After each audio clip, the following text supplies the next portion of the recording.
And a very good morning to you. You're welcome along to Wednesday morning's OTB AM. We're here with you all the way until 9:30 this morning. And we've got a very, very busy show for you because there's actually plenty for us to get our teeth into. It's one of those weird weeks where there is still some football that's relevant.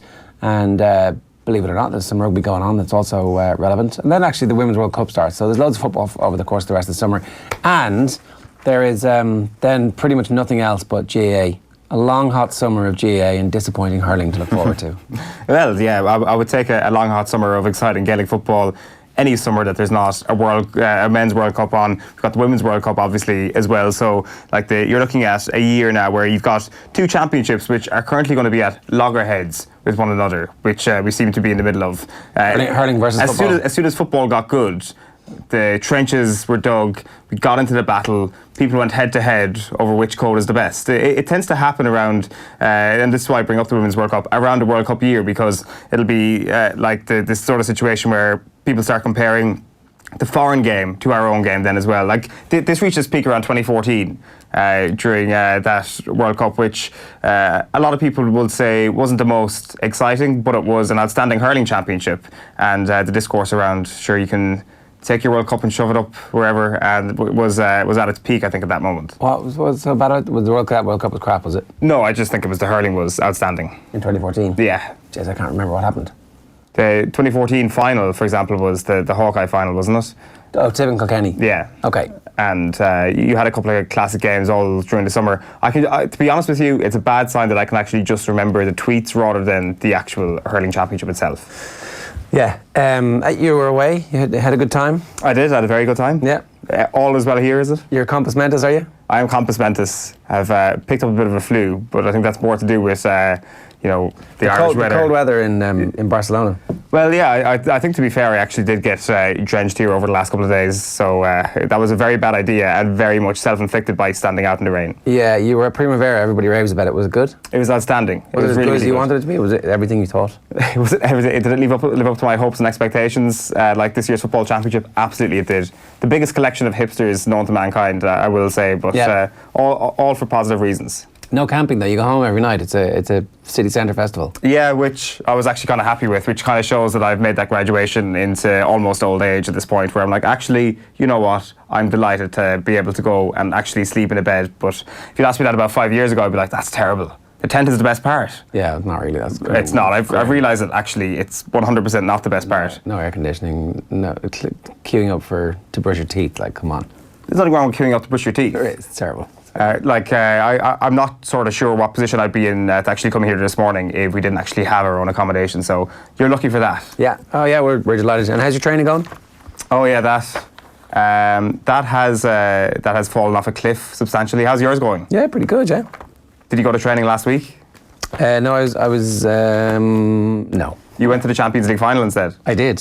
I apologise to everybody because I presume this conversation has happened. I did turn off Twitter for the last few days, so I presume you've had the conversation about Madrid. Did you get into the game? Did you get a ticket? I did, yeah. I ended up, I was at the game, and it's a great experience. I would recommend going to the Champions League final as a bucket list thing for anybody to do.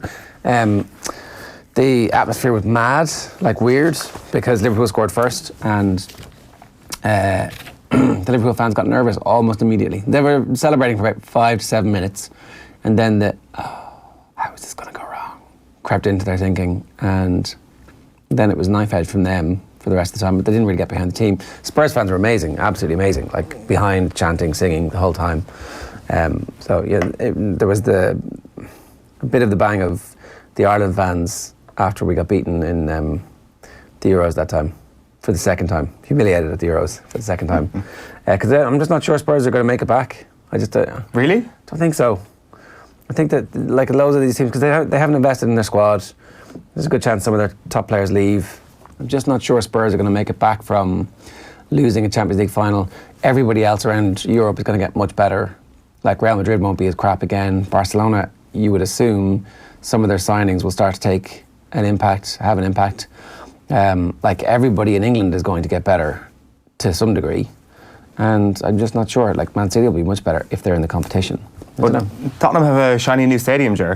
All they've got to do is look across North London to see how that can inspire a brand new generation of success and trophy winning consistently. You would hope that they are looking across North London and realising let's just not do what they did and invest in some good players as opposed to buying cast-offs and dross. Yeah, a good life moral for anybody who's running a football club is look at what Arsenal do and then do not do that thing. I think there's something that Spurs could live long by over the next couple of years. Had a great tweet from Colin Dwyer, who had dug out a programme from a match. I'm not sure what year this is, but it's a minor team.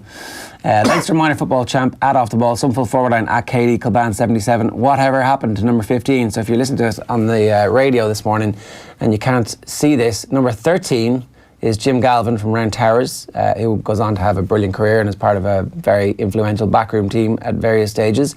Desi Farrell is number 14 of Na Fianna, and number 15 is Kenneth Cunningham of Na Fianna as well. I'm just looking through the rest of the team there. I can't see anybody else who I would say played significant playing time in the senior team. Maybe some of the subs did, but I'm not sure. So yeah, Kenny Cunningham, Desi Farrell and Jim Galvin. That's not a bad full forward line. Not a bad full forward line either. When did Jim drop the LI under is the question. That's the most famous the most famous Round Tower sort of typo there is. Kenneth Cunningham as well. I think it should have been the name he stuck by for his entire football career. Was he Kenny playing soccer, Kenneth playing GAA? I wonder was he Kenneth when he went over, but you know what colonialism is like. They can't say hard, difficult words like Kenneth, so it becomes Kenny. What sort of corner forward was he? It was obviously pre-sweeper era. Like, would Kenneth Cunningham stick to the corner, make it in today's day? Is the question I would have when he's got to be kind of like dropping back. You know what he'd be now? Grafting. He'd be like a half forward, a sweeper style half forward, right? Bit of a Paul Galvin. Yeah, I think Kenneth Cunningham would be a good man to clear up the breaking ball. You saying he's going to kick 4 or 5 points a game? I'm not. You think so? No offence, Kenny. I'm saying he's not kicking 4 or 5 points a game. Well, he must have some sort of technique to be able to make it in, the Premier League. So I would have thought that actually his point taking would have been superb. Yeah. We should put it to the test. I don't know how we would do that, considering whatever touch he may have had back then as a Gaelic footballer might be gone by now. We'll ask him about this. All right. So I can't find a year on that, and I've just screwed that up. I thought they were talking about Mick Galvin, but obviously they weren't. They're talking about Jim Galvin. Yeah. I was thinking, did your strange face that you made there when I said about the typo? Was it? Oh yeah, you're right. Yeah, sorry. It was a long weekend, Don. I'm not going to lie to you. Well, I'm just happy that I'm the one who's actually in better shape here this morning. This is the most proud moment of my life. We'll see. The show is long. We're going all the way till 9:30 this morning. Competition time for you. And we have a brilliant Brown Thomas competition running this week. It's their sunglasses promotion. It's open now until the 9th of June in all Brown Thomas stores and on brownthomas.com. It's to celebrate Father's Day, which is imminent. Right now you can receive 20% off the biggest selection of sunglasses at Brown Thomas and brownthomas.com. Don't forget Father's Day at Brown Thomas for everything he really wants. This is what great gifting really looks like. Give him the perfect pair of shades this Father's Day. Today, we're giving you the chance to win €250 worth of sunglasses. To enter, just share with us online your first or best memory of going to a sports event with your dad. If it's your mum, that's okay too. Tweet @OffTheBall or comment on our Facebook, YouTube, Periscope live streams. Or indeed, if it's a Guardian, whoever it is, just share us your happy memories. What have you got? In terms of... first memory of going to a match with your dad. It's going to be the 2000 All-Ireland final replay. Vaguely remember the semi-final replay against Armagh, but certainly the first vivid memory is the All-Ireland final replay. It's basically the exact same memory I would have as my first sporting memory at a game. So that is it in terms of actually kind of remembering a good portion of the day. What happens? Kerry beat Galway. And after the replay? After the replay. Hammer them? No, they didn't hammer them. No? It was, I do recall it being comfortable enough near the end, but one of those sort of things where it's kind of like 97, where it's comfortable in all but the scoreline. I need to go back and actually watch the game, because obviously they're two great teams going up against one another. And I do vividly remember construction at Croke Park kind of occurring, not while the game is on, obviously, but kind of seeing that we were in a half-finished stadium here and not really understanding what it would become. And I also... kind of probably expected at that point is like, this is what it's going to be like forever, and it turned out that it actually was that case for about 10 years, and that just kind of increased the sense of ego, which has obviously come crashing down and been chipped away at. No, you still have the ego. Yes, that hasn't changed. Well, it's more of a misplaced ego at this point. Yeah, exactly. That's exactly. So it all started there. That would certainly be my earliest one. All right, just drop us a comment on wherever you're watching these streams, or you can tweet us as well. Just use the hashtag OTBAM. Here's what's coming up on the show this morning. Enda McGinley's going to give us his thoughts on the greatest football championship in the world. It's the Ulster Football Championship, which has week on week provided instant classics that none of us have got the opportunity to see because we've been too busy watching Waterford get blown out in the Munster Hurling Championship. Sports headlines coming your way a little bit later.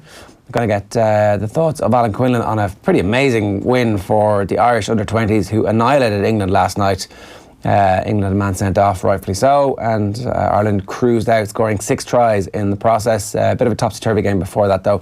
And it is Ireland Football Week, so Dan McDonnell's going to join us in the studio to talk through some of the narratives that have been going on. And we'll bring the sports news with Phil a little bit later on as well. Let's get into the newspapers. So, Hour of Need.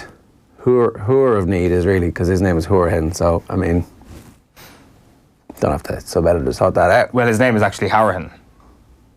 So it's actually perfect. It's Hour of Need. Hour of Need. So it's Hoorhin. It's not even just in spelling, it's actually in pronunciation as well. Because he's in Cork. Well, no, he said his name is Hourhan. Did he? So his name is Hourhan.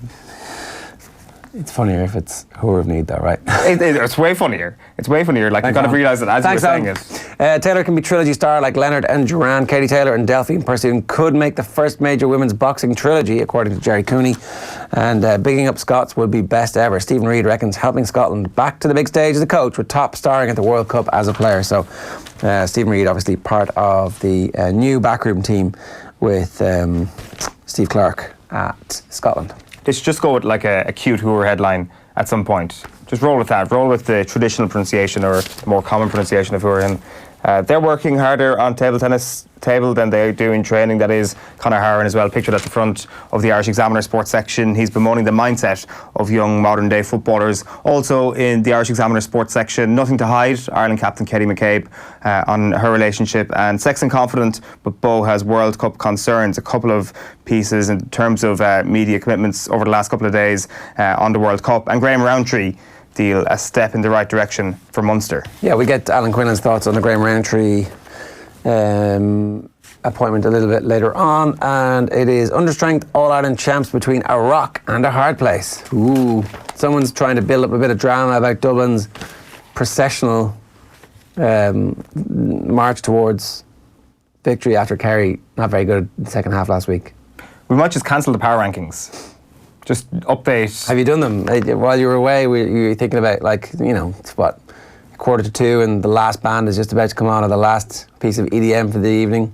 You're going into a sweaty, heaving tent. You're like, oh, Jesus, why did I have Limerick down so high? Yeah, just staring into the sunrise, thinking to myself, why on earth would the person I share a studio with even consider the fact that Limerick should have been higher? The fact that, like, do you remember exactly where they are? To be honest, you probably have a better knowledge than I do of actually where everybody is in the power rankings. I don't. I mean, Dublin could be without a number of frontline players for Sunday's Leinster football semi-final against Kildare Croke Park. Dean Rock, Johnny Cooper and Owen Merchant are struggling with their fitness battles ahead of the tie with Cian O'Neill's side. I'll believe it when I see it. You know, of those three, how many of them do you expect not to play? It doesn't matter. Does it matter who Dublin pick to play Kildare this weekend? Yes, it does. How? Because you need vital minutes on screen to actually persuade people to give you the All-Star at the end of the year. Oh yeah, I suppose. I can still play a vital role. Whelan vows to stay and fight for his Irish place. So, fair play. Glenn Whelan released by Villa. I kind of thought that Glenn Whelan would have been somebody Villa wanted around to play in the League Cup, at least, to set a culture in the dressing room, to do all that kind of stuff, to have the Premier League experience, having had the Premier League experience that he had with Stoke, that actually the pace of the game might have suited Glenn Whelan in the Premier League, but not to be. The Irish Times goes with School of Hard Knocks pays dividends for Conor Harrahan, and Whelan learned of Villa exit from 2 missed calls. It seemed that a journalist was as responsible of informing Glenn Whelan as Dean Smith was, and players won't be affected by crisis, says Mick McCarthy. They aren't FAI employees, they have nothing to hear it, they're not having to hear it, rather, read it or listen to it. Here we go. It is Sarri Homesick Blues boss is missing old lady. Except he means his ma. Maurizio Sarri's heart is pulling him from Chelsea towards Juventus. The homesick boss gave his biggest hint yet that he could return to Italy with the Serie A champs, who are known as the Old Lady, hence the reason for the headline. Now, Sorry 60 said, for us Italians, the lure of going home is strong. You feel that something is missing. It was a heavy year. I began to feel the weight of distant friends, my elderly parents, who I rarely see. We're full of beans, and then there's a tin of mix baked beans, original recipe, in tomato sauce. Mixed beans. Doesn't sound very nice, does it? No, it's absolutely rancid. Is Glenn for real? Glenn Whelan had a Real Madrid crack. They were on the phone, so the headline is Glenn for real. Top of the morning to you. Joe ready to go pro, exclusive. So Joe Ward is preparing to turn professional just 13 months out from the Olympic Games. It doesn't say, he has alerted promoters in the USA and the UK to his availability and will pick his promotional team in the coming weeks, which is a big blow to our Olympic hopes, and it's a big blow to his Olympic hopes really, because he's obviously stuck around for the last couple of years with the express intention of winning a medal, probably gold at the Olympic Games, but it's not going to happen now. So here's the two-page spread in the Sun. Joe to go pro, but Egan says it could be big weight to carry. So we'll see.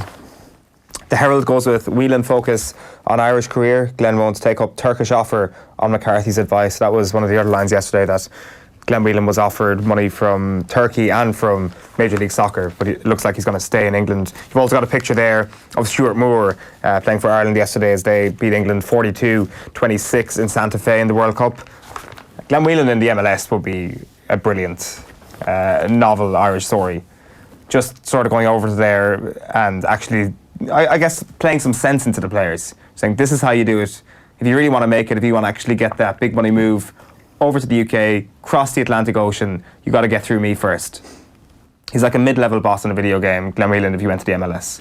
What's a mid-level boss? As in, like, a boss that's quite intimidating, but once you defeat that person, then you kind of know that you're going places. I'd basically like to see the standard that he sets in the MLS. Yeah, okay. That's fair enough. It's okay to be who you are. Ireland women's captain is hoping to change lives after revealing a relationship with teammate. Katie McCabe, the Ireland football captain, hopes she can change lives after publicly revealing her relationship with teammate Ruisha Littlejohn. The pair have been dating for 3 years and joined forces yesterday at the Aviva, where the insurance company is promoting its partnership with Pride Ireland 2019. The stadium was lit up in Pride's rainbow colours, and McCabe cut a relaxed figure as she became one of the few openly gay Irish athletes. McCabe and her teammate, obviously, became two of the few openly gay Irish athletes, so fair play to them. Really important that people have role models to look up to and can kind of see that this isn't a barrier to anything other than the idiocy of people being the only barrier. And Joe's legacy, Joe secured his legacy, says Sexton's the other story there. Johnny Sexton says Ireland's players are determined to give Joe Schmidt the dream send-off at this year's Rugby World Cup, but the Leinster captain believes the New Zealanders' legacy is already secured. I have to say, I don't necessarily agree. I think that if he doesn't get out past a quarter-final, it's going to be like, yeah, Grand Slam, great. Championships, plural, great. European Cups, great. But what about the World Cup quarter-final? What happened? When did we become the 8th best country in the world? And yet, I don't know if you've noticed this, but the Springboks are now potentially the best team in the world / the second best team in the world. They've like transformed under their current coach, who obviously knows Ireland unbelievably well. So, would you rather play the All Blacks or the Springboks in the quarterfinals? Well, the thing is, I think we are getting ahead of ourselves a little bit in terms of the guarantee, in inverted commas, that it is going to be New Zealand that we play if we don't top our pool. Like, that is the very first match of that particular pool, the All Blacks against the Springboks, on the second day of the tournament, on actually a fantastic day of rugby. There's loads of brilliant games that day. Like, that is not a huge shock if South Africa beat New Zealand. No, not at all. No. Like, South Africa could easily top that pool. We could top our pool and end up playing the All Blacks in the quarter-final. Yeah. Could put in an amazing performance, lose 16-14. What's the legacy of Joe Schmidt then? Got beaten in the quarter-final. I mean, what do you... So, like, you know, there's a very new... the people who are waiting, whose knives are already sharpened, the people who are waiting for the Irish rugby team to fail, you know who you are, will be like, and there'll be a more subtle analysis done from people who are like, yeah, Joe Schmidt had a great career and was a little bit unfortunate in that we ended up playing the All Blacks in the quarterfinals. Like, you know, nobody else got the All Blacks in the quarterfinals. Like, Kidney got beaten by Wales. I mean, come on, in the quarterfinals. Eddie got beaten, didn't make a quarterfinals in one of the years. Who did France. France hammered them. France hockeyed them. So, you know, That's not fair. Argentina beat us and hammered us, so that's a stain on his legacy. And if you go out the second time and you haven't done any better, what are you going to, like, it's hard. The moral of the story here is just don't ever be happy, because we were all smiling when we saw the pool. It was like Scotland, a little bit of a smirk, Japan, massive beaming smile. Oh no, we're drawn in the side of the draw with South Africa and New Zealand. So just don't ever smile, don't ever get happy until you actually know the full outcome. So until the bloodied corpse of the William Webb Ellis Trophy is sitting in your changing room at the end of the Cup final, the World Cup final, then don't be happy. The Racing Post goes with, where have the Aussie stars gone? Lure of Everest giving Royal Ascot a mountain to climb to attract the best. And then on the back page, it is Nations League. Dutch of class, Holland can continue their resurgence with Nations League glory. Here we go, I'll handle him. Ericsson will know he's in a game. Quinlan. There you go. Glenn Whelan has volunteered to keep Christian Eriksen under lock and key in Copenhagen on Friday and promised the Danish danger man will know he's in for a game. So does that mean he's going to kick him? Is that what that means? He better. That's what that means. I mean, the whole country will cheer when Glenn Whelan kicks Christian Eriksen. We're not like, that's not our football culture, but like, we appreciate that a job has to be done. Glenn Whelan is the man to do it, and he's going to take this one for the team. Rake his studs down the back of his calf. Isn't that what we want? Good raking a stud. Like, nobody does it better than the Irish when it comes to raking studs. I don't think we need to do that. Ireland 42, England 26 in whatever sport. It doesn't really matter. That's a scoreline to rejoice for, and it was the under-20s in rugby. Crisis averted, but Cats can't call on Murphy. So Kilkenny's injury crisis is eased ahead of Sunday's eagerly anticipated Leinster Senior Hurling Championship match against Galway in Nolan Park. But All-Star goalkeeper Eoin Murphy remains a few weeks away from making a full return. There was a thought that maybe Eoin Murphy would be gone for the entire season, so it's good to hear that he is on his way back. He fractured his tibia in a club game in April and has set the target of the Leinster Hurling final for his return. So that would be an amazing return if he does manage to make it back. Finally, for me, it's The Guardian. It's Joanna Conta who's eyeing her first major victory. This is my third time in a slam semi-final, she says. I'd like to go 1 and 2 steps further, with a picture there of Sloane Stevenson set after she was beaten by Conta. Yeah, so it's going to be Federer and Nadal in the semi-final. You're going to make sure you're watching that? Well, you have to. It's every time it happens now, you're like, this could be the last time. And we were saying that 5 years ago. And of course you are. You're never not going to watch that, especially on clay, because it definitely seems that they both had Indian summers in their career, but Federer's has been a little bit more Indian, as in it's he's had a bit more of a better twilight, let's just say. But the leveler has always been clay, or not even a leveler. It's just given Nadal a huge upper hand. Yeah, as in 100% record. Yeah. Okay, so just to go back to a couple of stories in the Irish Independent. I haven't done this already yet. Pogba ready for Juventus return if Real interest cools. French star prepared to rejoin Italian giants as Hazard tops Zidane's Madrid summer wishlist. Could Eden Hazard and Paul Pogba play in the same team? I'm not sure. Could they? Yes, they could. How would you do it? What? Well, Eden Hazard would play on the left of the three. Do you put Pogba into the number 10 role, is the question then? A lot of people would say no, absolutely not. Hazard's number 10. I actually kind of like Hazard on the left of the three. I really do. And so the less the question 4-3. The question then is, you can't actually play a 10 there. So 4-2-3. 4-3-3. Well, it's 4-3. 4-2-3-1. For 4-2-3-1, yes, that would be the way you get that in, as in Pogba in the middle of the three, Hazard on the left, Jovic is the one, and then you kind of fill in the gap. I would still say that, like, if you look at the entire Real Madrid squad, when they have Hazard there, when they have Gareth Bale there, if they can get everybody happy and you can start Hazard and Gareth Bale in that same team, I know this is like a fantastical notion, that would be a fairly formidable outfit, and also, most importantly, a big departure from where they were this year, because that is kind of what they need. They need to kind of sweep clean the slate. I think they need the Bale money to pay for Hazard, though. That's what they've been suggesting, and they might need the Bale money to pay for Pogba as well. But the story this morning, as you just mentioned there, is the potential of Pogba going back to Juventus. Now, that also involves a little bit of a tinkering when it comes to finances and to personnel at Juventus. Like, who is the person you get rid of for Paul Pogba? There was some suggestion in that article that Paulo Dybala could be that person, or that Miralem Pjanic could be that person. And for me, it's like, you look at those two players on form alone for their club over the past couple of seasons, and it's a bit of a gamble. I still think peak Paul Pogba would be a better option. Maybe not than peak Dybala, but granted, we've only seen Peter Balla, especially when it comes to Champions League, in kind of fits and bursts. So it's a very interesting sort of dilemma for Juventus in particular. For Real Madrid, the dilemma has been an age-old one. How do you get a number of stars into your squad? How do you get them starting? And how do you get them liking one another and playing well? For me, I think Hazard is actually one of those people who actually kind of fits that mould perfectly. Because he's not an asshole. Yeah. Yeah. No, it's true. Exactly. It always helps to not be an asshole. Yeah. And Eden Hazard is not one of those. You could learn a thing or two. AO 7:55 this morning. I just wanted to talk a little about this. From zero to villain, a life lesson for Happy Horahan.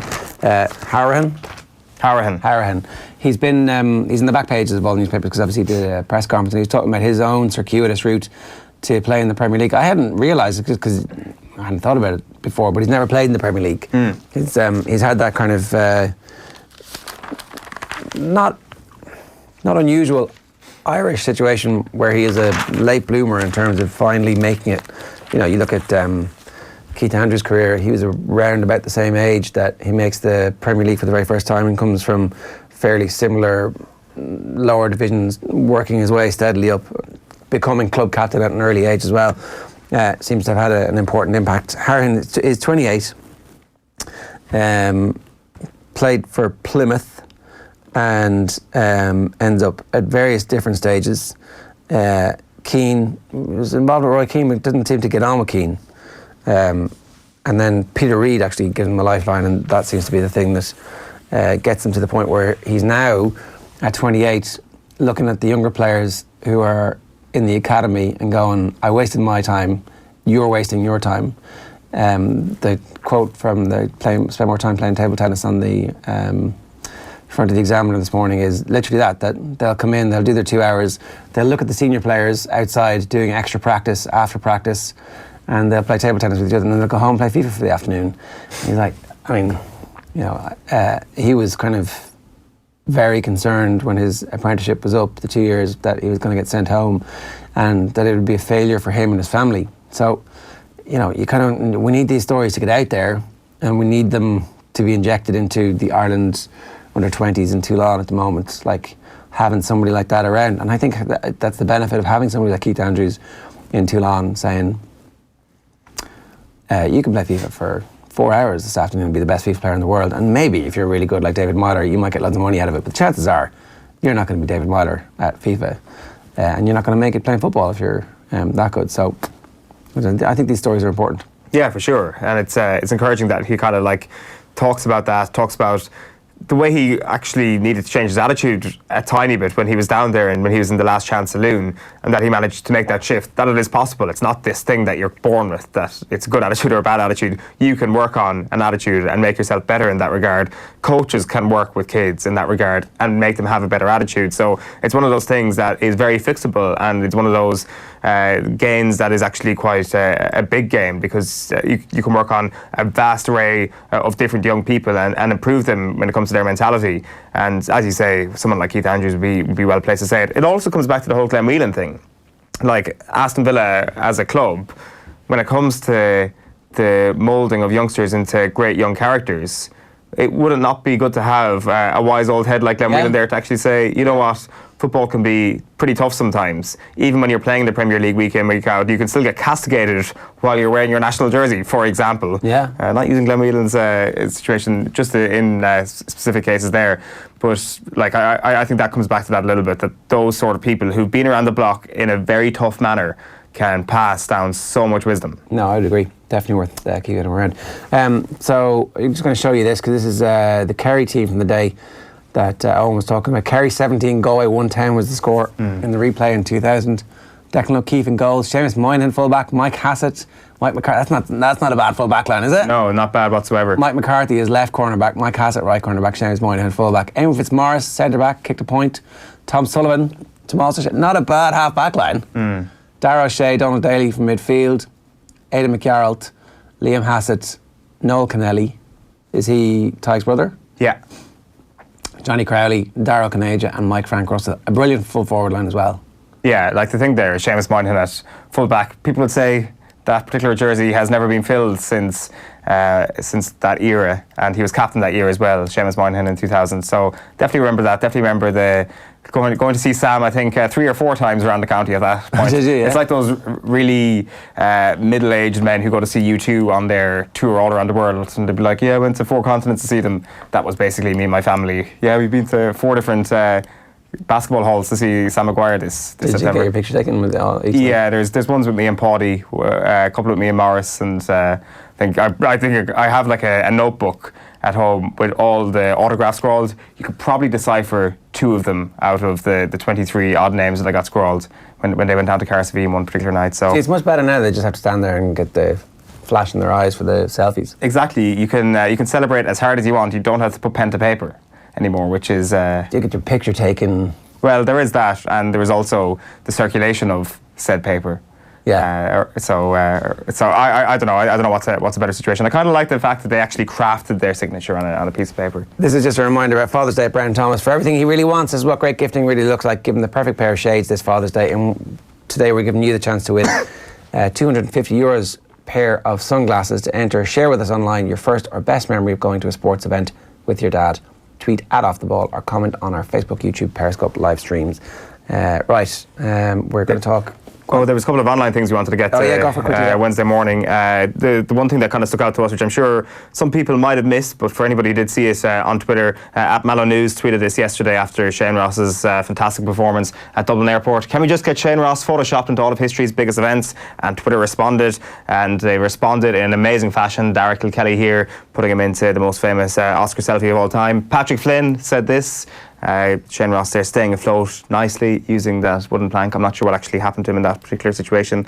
Mossy Kerr gave us this, Shane Ross applauding, proof that perhaps the moon landings were indeed real.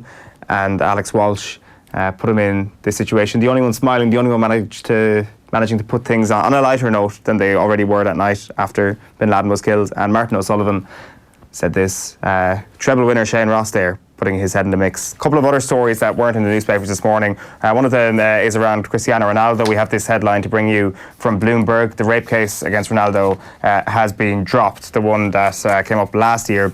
So a notice of voluntary dismissal was filed last month in a Nevada state court. The filing didn't say, though, whether the accuser, Catherine Mayorga, had reached a settlement with Ronaldo. So the New York Times basically reported in March that Juve wouldn't participate in the International Champions Cup in the US this summer to avoid the risk that Ronaldo would be detained. Ronaldo, of course, has publicly denied all allegations and never filed a response to the lawsuit. That particular piece from Bloomberg have asked for a comment from Mayorga's representatives and from Ronaldo's representatives, and didn't get an immediate response. And then kind of a final one, just to briefly touch on, and we might do a bit more on it in the coming days and weeks. It's this story from 442, from next month's issue. Diego Maradona says he should be the next Manchester United manager. This is Andy Mitten, who's gone to speak with Diego Maradona for an exclusive interview for the magazine. He says, if Manchester United need a coach, I'm the man to do it. I know they sell a lot of shirts around the world, but they need to win trophies too. I can do that for them.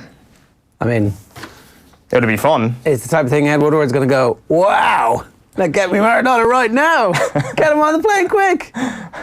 Wouldn't be like Ed Woodward to get carried away with something. If 4 good games under Solskjaer, to be fair, 10 good games under Solskjaer's watch can get him carried away, then a good 442 interview with Diego Maradona can probably do the same. Might be all we need for the best reality TV show that has ever happened, except it's actually on Sky Sports News and everywhere else, BT every day. They should start getting managers to wear like old-style baseball jackets with their name sprawled across their back, because immediately Maradona's managerial jacket would be the biggest selling clothing item in the history of sport. So great commercial move for Manchester United, I think. We have an Irish news as well, sorry, just to wrap up the papers this morning. Tyrone sweat on fitness of Kennedy and McGeary, and Celts launch probe into transfer plans leak. Somebody just wanted... No, I can't read it. My eyesight's gone. Can you believe that? Somebody just wanted their wee moment of glory by putting it out there. Ah, yeah, I got it there. All right. Their wee moment of glory. There you go. I didn't realise Celtic transfer plans had been leaked. If they are leaked, you just deny that they're yours, right? Isn't that the thing to do? Unless there's like official club documentation on it. Or? Yeah, maybe. I haven't seen the leak. We'll look that up because it sounds like an interesting enough story to get into on our transfer merry-go-round tomorrow. Good idea, bad idea.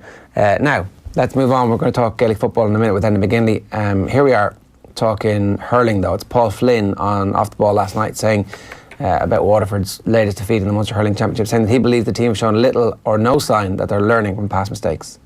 From my point of view, I just think it was the same mistakes that led to the goals again. Like against Tipperary, they had a back to 3 points, and there was no communication, and 2 players tussled for a ball, and Tipperary ran the ball into the net. And if you see on Sunday, Gerard Hegarty's first goal, again 2 Waterford players went up, it fell to Hegarty. And the real disappointing thing about that is that Hegarty ran twice for both goals from 45 metres, I'd say twice, and never got touched. Literally never got touched. So what does that tell you? That is a problem. That is a problem. Like, I mean, you know, Jamesy will tell you, like, you know, if you went running at Brian Lohan or Shawnee McMahon or any of these fellas, you wouldn't get in there untouched. And the same applies to Tipperary team. Pádraig Marr, Brendan Marr, James Barry, they would not let you into that danger zone without touching you, fouling you in particular. So from that point of view, it would suggest that maybe I'm minding my own corner a bit too much. I'm not willing to, you know, take responsibility. I'm not ready maybe to go lead the team, you know, take one for the team. Although Conor Gleeson did take down Bonner Marr in front of goal, but that was last chance saloon. But I don't think there's anybody putting their bodies on their line sufficiently enough. Right. That's pretty damning from Paul Flynn about the situation at Waterford at the minute. We'll get back to the hurling analysis later on, but it's Gaelic football next. And we'll get to that in a minute. I just want to tell you about this because we're heading for some winter sun and top-class golf, and we want you to join us. The OTB crew, along with special guests Kevin Cavan, Kieran Donaghy, Peter Lowry and more, are taking on 2 of the best courses on the planet. That's Yaz Links and the National, for the very first ever Off the Ball Open this November. It's 5 nights in a 4-star hotel, a Peter Lowry golf clinic, a gala dinner and a world-famous OTB roadshow this November 17th to the 23rd in Abu Dhabi. You can sign up now at offtheball.com/open. Right, and let's move on because we want to talk about the Ulster Football Championship, which has been absolutely stunning in terms of the quality of games, the drama, and I guess it just goes to show when you have a lot of teams who are fairly equal that good quality football is possible. Enda McGinley, good morning to you. How you doing? Morning, Ger. All good. I guess the Tyrone and Donegal fans don't really care how good the game is this weekend. They just want their team to win, which is fair enough. But it has been a really good championship so far. It's been a really good championship, and I suppose this game, even right from the start, this game would have been picked out as a likely game to happen in the semi-final, and was seen as probably the deciding game of the Ulster Championship, and that has only been strengthened with Monaghan getting knocked out.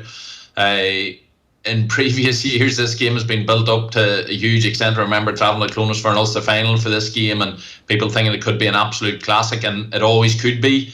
And as yet, it has never quite turned out to be. Same last year in the Super 8s. Huge tension in that game up in Ballybuffet, and both teams tactically tend to cancel each other out and tend to play fairly carefully against each other. I would love for both teams to cut loose because I think we would get a classic. I have a feeling this weekend both teams carry a greater threat than previous in their forward line, and for that reason I don't think either team is going to open up particularly, and it could be again a potential missed classic, but as you say, neither team will worry. A huge chance to get to an Ulster final, which both teams, even though Cavan and Armagh put in a great match, both teams would be expecting that this game is their chance to win an Ulster title. Whenever McGuinness was there, these games were tight, but Donegal seemed like they were actually just a superior force, better organised, better game plan, better forwards at that stage. That's kind of swung around in recent years, and it seems like Tyrone have had the upper hand. Is it closer maybe than the last couple of years, or what do you think will actually happen? Yeah, it's strange. Like in my mind, coming into the game, I think it is closer. Tyrone won last year's game by 7 points. I'm not sure it was a completely fair reflection. Tyrone really pulled away at the end of last year's game. But you're right. Tactically, Donegal did have the upper hand for a number of years, and now Tyrone certainly have had their number this last couple of times. Tyrone obviously have changed tactically this year. My gut feeling is that Donegal's forwards, the likes of Jamie Brennan, the likes of Gallen, the likes of Niall O'Donnell, have a new influx of young forwards, again very talented. Kieran Thompson, they've Langan there in the background, of course Murphy and McBrearty. They have massive forward potential, which has been coming together now this past few years, and them boys are still all nearly in their early 20s. Tyrone don't have that firepower at all. Last year, the 2 deciding men in the championship in the Super 8 game was Petey Hart and Niall Sludden for me, and both men were quiet the last day, and that is a concern for Tyrone. Yes, Cavan McSheahan is going much better. The full forward play is much better now from Tyrone, but Donegal are experienced enough to be able to negate that more than it has been negated at any time so far this season. And then you're looking for Tyrone's plan. What was their plan A, their plan B, their running game? But two of their best players of that running game, Sludden and Hart, are a wee bit off colour. Were certainly off colour the last day. So Tyrone have wee things to look to get right, certain players to come back onto form again. Donegal look to have great potential there. But again, they've had great potential for the last couple of years, but their age profile would suggest they should be ready to make a push. And of course, you've got the Rochford factor. This is the first big game that we should see any change or any impact of Rochford. They got beat by 7 points last year. Stephen Rochford will be determined that a team now with his handprint over them should be much closer to Tyrone. Yeah, like the way Donegal managed to figure out Fermanagh was extremely impressive, Enda, and the way they kind of put them to the sword in the second half just because they had that figured out, because in the situation that they'd been trained to deal with, they had the smarts to actually get around that blanket defence. Tyrone will obviously approach things in a very different way. How can Donegal actually figure out how to unlock Tyrone? The key to unlocking Tyrone could be in inviting Tyrone onto a wee bit and looking to expose them Donegal forwards one-on-one against the Tyrone defenders. Tyrone haven't been playing the sweeper system. I personally think in this game, I think we'll see the return of a more permanent, maybe not full-time, but certainly a more permanent sweeper. But if Tyrone haven't been doing that a lot, and Colin Kavanagh hasn't a huge amount of time under his belt this year, I don't think Tyrone's defensive system will be just as highly functional as it has been in other years. And with that, I think Donegal just need to make sure they're getting the standard fast early ball to their forwards and try to keep space in that Tyrone defence and get at them defenders one-on-one and test them. So for that, I think they'll sit a wee bit deeper, which will suit because that'll kill the sort of the early ball, or at least make it more competitive, the early ball into the Tyrone forward line. And that's, for me, I think this game for Donegal, I can certainly see it suiting to be more defensive and then look to hit on the break, keeping two or three of them key forwards up the pitch. And I've got a feeling Tyrone are going to replicate that as well, which is why I think it could be more of the cagey game that we've seen in previous years. What's Matty Donnelly's role in this team at the moment? Because, coming into at the end of the league campaign, there was talk that we've finally found a new role and it's clearly designated, but that hasn't quite been the case in the championship, has it? No, he's sort of, in the league, he drifted to full forward more. Well, Petey Hart was tried at full forward for quite a bit of the league, and then Matty Donnelly was tried up there, and it went really, really well whenever Matty Donnelly was in there and on form. It was quieter the last day out, and both him and Petey Hart seemed to switch at times, with Cavan McSheahan pretty much a permanent full forward. Then Matty Donnelly came out round. At times he gets on the ball out there and he's very good at making forceful runs. The last time up against Donegal, again, he was one of the key sort of line breakers that Tyrone had. Whenever Tyrone were struggling to get into that game, Matty Donnelly broke a lot of lines coming from deep, which was his more classical role. I suppose everybody's talking about him and Cavan McSheahan in the full forward line. Certainly it was primarily Cavan McSheahan the last day to do most of the damage. So Matty Donnelly's coming out as, I suppose, more of a half forward and trying to come forward off lines. But again, him and Petey Hart and Niall Sludden, Tyrone, yes, have changed, and there's plenty of new talent there, the likes of Michael Cassidy, the form of Cavan McSheahan, but you need them big three to really be counting for Tyrone. Tiernan McCann would be another man to come into that sort of group. That was Tyrone's running game that served them so well.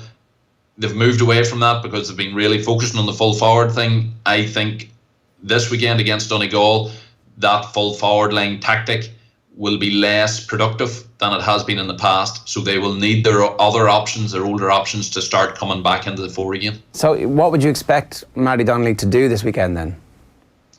Well, it depends. I think he'll still be in there at the start. Again, that'll stretch Donegal a wee bit and try to keep them back there and keep a sort of a sweeper occupied back there. But I do expect a wee bit like Michael Murphy for Donegal. I expect him to go between the two positions. I expect him to come out round the middle. I think the midfield area is going to be absolutely massive. And I think Tyrone are going to need more of that forceful line breaking, which Matty Donnelly, probably him and Tyrone McCann are the two best in the Tyrone, and I think we're going to need him to be doing that.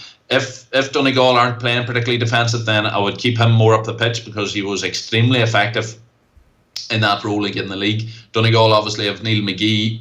That'll be a huge battle, him and Cavan McSheahan, but I don't think they've got two big strong men to mark two big strong Tyrone full forwards. So whilst it's very, very traditional in the sense we're going right back to the 70s to load your full forward line with big strong men, but I think if Donegal are playing it relatively open, which, as I've said earlier, I don't expect them to, I would deploy Matty Donnelly more inside. I think Donegal, however, will be fairly defensive in that case. I think we need Matty Donnelly out and coming on to the ball the way he has done very successfully, both in last year's games and for the last few seasons. It's interesting that you think that that's the way the game is going to go, and it does seem to me that this has been what they've worked on all calendar year so far. Ball into the full forward line, route one at certain times. Do you think it's the correct decision in your view to actually abandon that to some sort, abandon the full forward line and the focus on the likes of Cathal McShane and route one ball? Yeah, I think it's something that absolutely has to happen. Now to change your tactic away from their more sort of counter-attacking game, they had to really put a huge emphasis on the full forward line. And during the league, when teams aren't putting massive attention on you, you can do that. And against Derry in the first round, who aren't obviously a top tier team, you can afford to keep going with that and really make all the boys fully aware of that, make boys fully aware of the type of balls that are working, the type of runs that McSheahan and Donnelly are making, and how to come off them. So the team has to get used to that.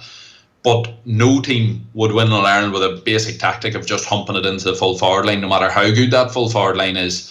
You have to be more nuanced than that. You have to be able to switch. Like Dublin play both the defensive, the counter-attacking, and they'll look the early ball in and the high press as well. So every team, any team that just say goes zonal on a kick out, rather than mixing and matching, they're going to be exposed eventually, because teams will figure them out. So I think Saturday is a big test for Tyrone.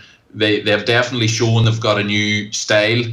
This is going to be the level of game and level of opponent that they're going to have to be able to mix and match the two. If you can mix and match in two, then you're a very, very effective team, because you're much harder to shut down. You stretch a team's length because they have to keep marking your full forward line. That creates more room for the runners effectively. So merging the two is absolutely essential. It's just a natural consequence of playing now against a more top level team, where you expect, I certainly expect, them to Donegal to shut down more effectively than has been seen so far this season, that full forward line tactic. It will still be usable, and because it's still there, it's still a threat, and you have to keep both them threats. So that's why Saturday, it's a really intriguing game. I'm not sure it'll be the classic that it could be, but it's certainly going to be worth a watching. What kind of offensive threat do you expect Donegal to pose? Because obviously Paddy McBrearty is back and kicking points, and they're actually just a different team when they have the outlet of McBrearty there as somebody who needs to be managed. When he was gone from last year's championship, suddenly the level of expectation and hope we had that the Donegal team was going to be a realistic contender. They got as far as they did, but that was really, it really felt like that was the nail in the coffin ultimately for their long-term hopes outside of Ulster. And you're absolutely right, Ger. Going back to last year's game, the biggest impact was the fact that McBrearty wasn't on the pitch. So McBrearty's massive, but Jamie Brennan was a very young and up-and-coming player there. He's got more time under the belt. Division 2 without McBrearty, and them boys only coming back in at the latter stage of the year. The likes of Jamie Brennan, the likes of Gallen, the likes of Thompson, Langan, all them boys had to stand up and be counted much more. So I think they're much better players too. In terms of Donegal's offensive threat, they have it. Donegal people would feel, and it's hard to argue against them, that they probably have as good a front six as anybody in the country. Now Kerry would probably be able to argue against that. Dublin to an extent would be able to argue against that. But in terms of sheer attack and talent, they have it. And what they also have, as they showed against Fermanagh, they have sharp inside forwards, but they have men that are more than happy to shoot from distance. And the combination of that is brilliant. And then you've got the quality of Michael Murphy as well, just coming into that attack often, or if he does be deployed inside, being an absolute wrecking ball in there. But I do expect him to be out round the middle. But They have McBrearty is their key man. He's the pointy edge of the sword, but they have 4-5 other forwards who are top level. The big thing sort of coming out last year was that everybody had talked about these same players before that game, and they were shown just not to be up to the level, same as Ulster final before that. They should now be coming up to that level. Rochford's coaching, will he have got them over the line? Mayo always had a bit of a difficulty carrying their full attacking play under Rochford as well. Can Donegal start to reach the potential of them players inside? They certainly have. They're at a better age profile now, but they need to start to do it. You mentioned the long range point scoring, and it strikes me that that's slightly against the grain, certainly, of how the best team in the country at the moment, Dublin, aren't taking shots from outside really a 30-metre radius. I think there was a stat that Eamon Donoghue had that they hadn't taken anything outside the 40, hadn't even attempted a shot outside the 40. And you go back to the glory days of Paul Flynn and Diarmuid Connolly in that game against Donegal, and they were landing bombs from outside the 40 and at either touchline off both feet for fun. Yeah. The game evolves and swings, and you do wonder, like, what will the characteristics of the team who eventually stop Dublin be? And you're going to have to be able to do a little bit of everything, but landing long range points is probably going to be one of the things that you just have to have the confidence to do, and they all probably have to go over when you do beat the Dubs that one time. The key there is the same thing that why Dublin are doing that. It's percentages. So for the vast majority of players, the percentage of a long range shot is not on. You shouldn't do it. We all know the times, and I'm managing a club team myself at the minute, and I've seen fellas line up for shots, and you're saying, do not be shooting from there, and they go and land it. Certain players can shoot from distance. Diarmuid Connolly can shoot from distance. Cian Mackey against Armagh, he was decent from distance. Donegal have 2 or 3 that are decent from distance. Dublin at the minute probably don't have Diarmuid Connolly, obviously, that are that comfortable from shooting from distance. So unless you've shown it regularly in lots of other games, a player should know, if you're sitting on the 40, whether you've got a relaxed quality strike that you can rely on the big stage in the big game, to that point is 60-70% on. If you've got a 60-70% shooting chance and you've got a packed defence ahead of you, then that's the time to do the rugby out half move, where you're pushing forward, you lay it back to the man in space and he puts it over. But you have to have a player that is a 60-70% man from outfield. Donegal have that, and 2 or 3 of their men are capable of doing that. And so again, it's not a reliable option. No team will win any game just hitting long range points, because it's just too difficult to do reliably over and over again. But again, you can't afford, I don't think any top team can, bar because of Dublin's sheer quality in terms of how they move the ball about. But if a team is sitting in defensively, you need to be able to both move that ball about, but at least have some sort of a threat from distance, because then the defence has to come out on you a wee bit, as Fermanagh struggled to do against Donegal and paid the price. We'll see how Dublin get on against Kildare this weekend, but obviously first day out against Louth, they just racked up a cricket score with 14 men, so there's been no sign of their championship form coming anywhere off the heat that it has been for the last number of seasons. Do you see anything in the league that made you think actually everybody's getting a bit closer, or do you disregard this league in some respects for Dublin, given that clearly all they're interested in is 5 in a row? Yeah, it's funny, like the league already feels quite a long time ago, doesn't it? Like it's end of March, we're bang into sort of June now. Dublin obviously completely hammered Louth. This weekend we've got 12 teams out, or 12 games, 24 teams out. It's like a league because a lot of the fixtures are very evenly paired. So this feels much more meaningful. Kildare against Dublin. In the previous years we've really started to hope for Kildare. The strange thing I suppose this year is that hope is much lower than it has been. Actually, Cribben and Daniel Flynn's loss just seems to hurt Kildare. They've been as inconsistent as ever, really, during the league and even the early stages of the championship. So we don't really know where Dublin are going to be truly tested. What they showed against Louth is simply that this team is just, it is awesome.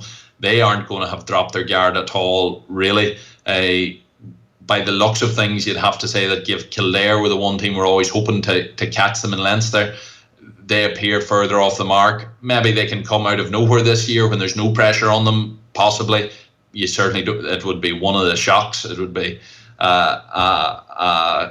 Anthony Joshua size of a shock if Kildare were to do that.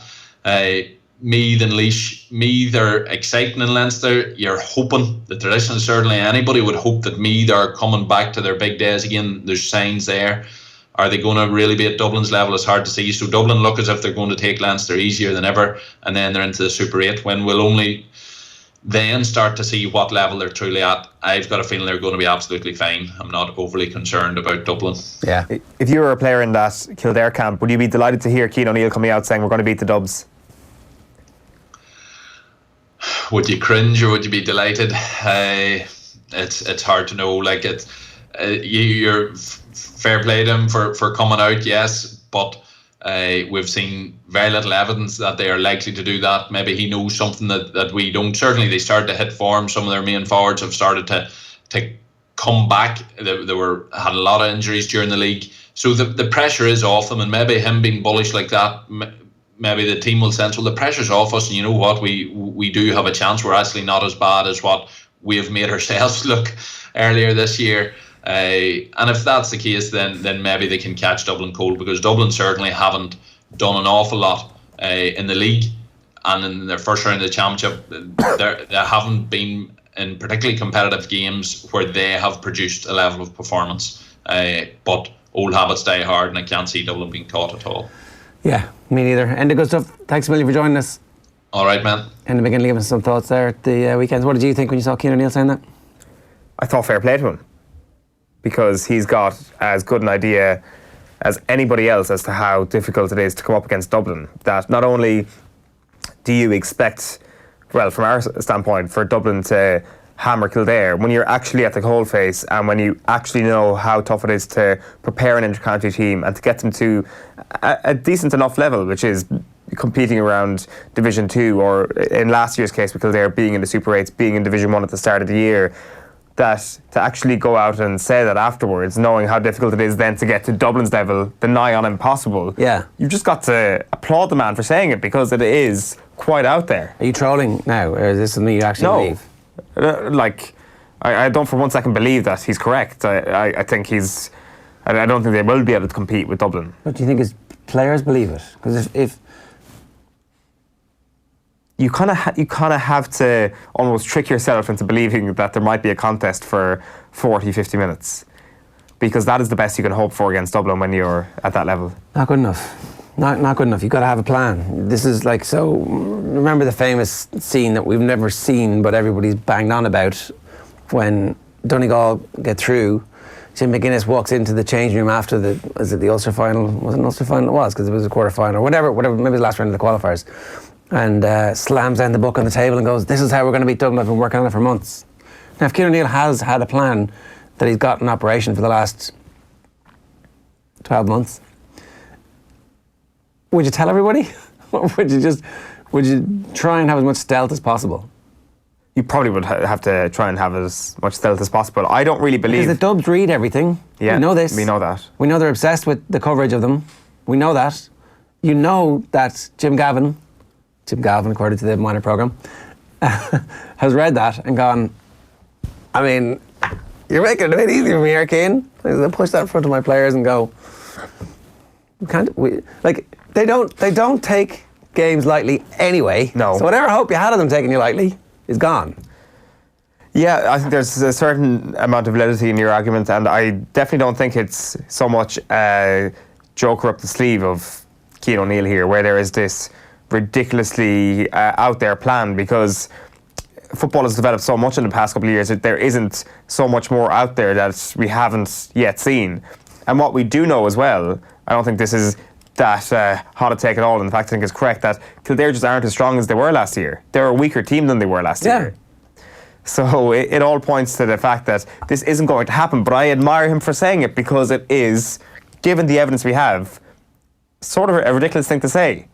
It's a ridiculous thing for anybody to say that's not Mayo, Kerry, Tyrone, maybe Donegal, Galway, Monaghan. I mean, it's actually a ridiculous thing for Monaghan to say, given that they've never done a championship or got close to it. So, and I would even say Tyrone, it's a pretty ridiculous thing at this point, given the evidence the last 2 times. You know, they haven't made a proper game of it. Well, I would say that beating Dublin in any competition is probably... When I say it's a ridiculous thing to say, because you don't need to say it. You don't need to engage. You're like, you fill them full of puff, and it's like, look, they're on the... So that's the greatest team of all time. They're on the way to 5 in a row. 5 in a row. 5 in a row. Isn't it great we did 5 in a row? But what about the idea of actually empowering your players in that mindset? Yeah, you're not telling the players that. I think it says to your players that this guy isn't bullshitting us because he's actually saying it out in front of a microphone. He's saying it out to the public. He's not just telling us in training that we can beat these guys. He's telling the public. I hope you're right. I like that. I really admire that, but I think he's wrong. Yeah. I mean, Andy Ruiz was a shorter price than Kildare are at the weekend. Yeah. It would be a bigger shock if Kildare beat the Dubs than Anthony Joshua losing to that fat guy. Yeah, exactly. Kildare might land 1 punch here or there, but Dublin will stay standing. They will not get down. They will not get knocked down once. Like it was almost horrifying what they did to Louth. You kind of had your looking between your fingers, kind of seeing what they did. It was disgusting, actually, and no, it wasn't. It was absolutely. What do you think the spread in the Kildare Dublin game is? 16 points. 14. Yeah, I think it'll be kind of late teens for sure that they'll win by maybe early 20s if, as you say, Dublin get wound up by this. Well, but then it's a really bad idea. But like you'll never be able to kind of quantify just how much of an impact the comments had. At the end of the summer, they'll be like, yeah, well, training was a bit boring that week, and then all of a sudden somebody put it in the team WhatsApp group. It wasn't even Jim, it was one of the lads. It's like, well, we're going to get you. I mean, we remember you on the sideline for Kerry Mayo. Yeah, like I that's obviously not Keane O'Neill's aim here. That like to actually go out and deliberately try and make Dublin angry is not what he wants to do. He's not getting into Dublin. It's all about his own squad. It's exactly what happened last year with. It's the same trick as Newbridge or Nowhere when he goes on the TV and goes, no, that game's played in Newbridge, or it's not been played at all. And it worked, right? It got the blood up from absolutely everybody. So he's 1-0 in terms of big media campaigns. Yeah, and so this is the second one, right? And I understand that you're going back to the well, and it's the same psychology, and you're trying to channel the same thing on your own team. It's just that last year you had the moral certitude of being, you've done the right thing, and it was the right thing to do. This year, it's like I think it's a miscalculation. And I can see why you do it. I totally understand why you would do it, because you've got to do something to try and break the pattern of the double-digit defeats that we've suffered year after year after year after year. What would you do if Kildare won at the weekend? Like, what then happens? So full-time whistle blows. I was 100% wrong. That guy's a genius. But like, are you celebrating? Is it a week off for everybody in the Kildare region? Well, you've won nothing yet. You've got to keep your me/Leash will be lying in wait for you. So, I mean, it would be great. It would be a significant uptick, but you've got nothing. Like, also, it's not going to happen, so what's the point? I love the way you just got carried away. Just a little moment there, that fantasy became reality for just a brief moment, and you decided to celebrate it by saying, yeah, we've won nothing yet. Yeah, right, we won nothing yet. Wrong answer, basically. No, you'd be getting on the phone to Daniel Flynn going, we'll come back next year, do you? Or this year. It does exactly. It would be like, look, let's make peace now. The lads are on a high. You can come back. Yeah, like if they had Daniel Flynn this year, we would still give them no chance this weekend. Yeah, it'd be a single digits difference. It would. You'd expect Daniel Flynn to score 1-4, 1-2-1. I'd actually expect him to score 2-1 against the Dubs. Really? Yeah. Who'd be marking him? Doesn't matter. He's unplayable. Like, there's a good 10-minute period every game where he's unplayable. Yeah, he's class. I'm not sure when he put up 2-1 against the Dubs, to be quite honest with you. The Dubs are a leaky defence. They don't care. They're going to score 5-15. What do they care? So it's going to be Keane O'Neill's quotes and then that quote up in their dressing room all this week. Well done. You've just made it worse. The Dubs have a leaky defence. Yeah. They do. They don't care about you scoring. They just outscore them. Exactly. Right. That was I don't know. Anyway. Right. I just want to play a little bit of this. It's the Shane Ross, Katie Taylor video yesterday at the airport walkout. Everybody's had their say in this, really, so there's no point in us doing anything at this point. You can hear the crowd. Well done, Katie.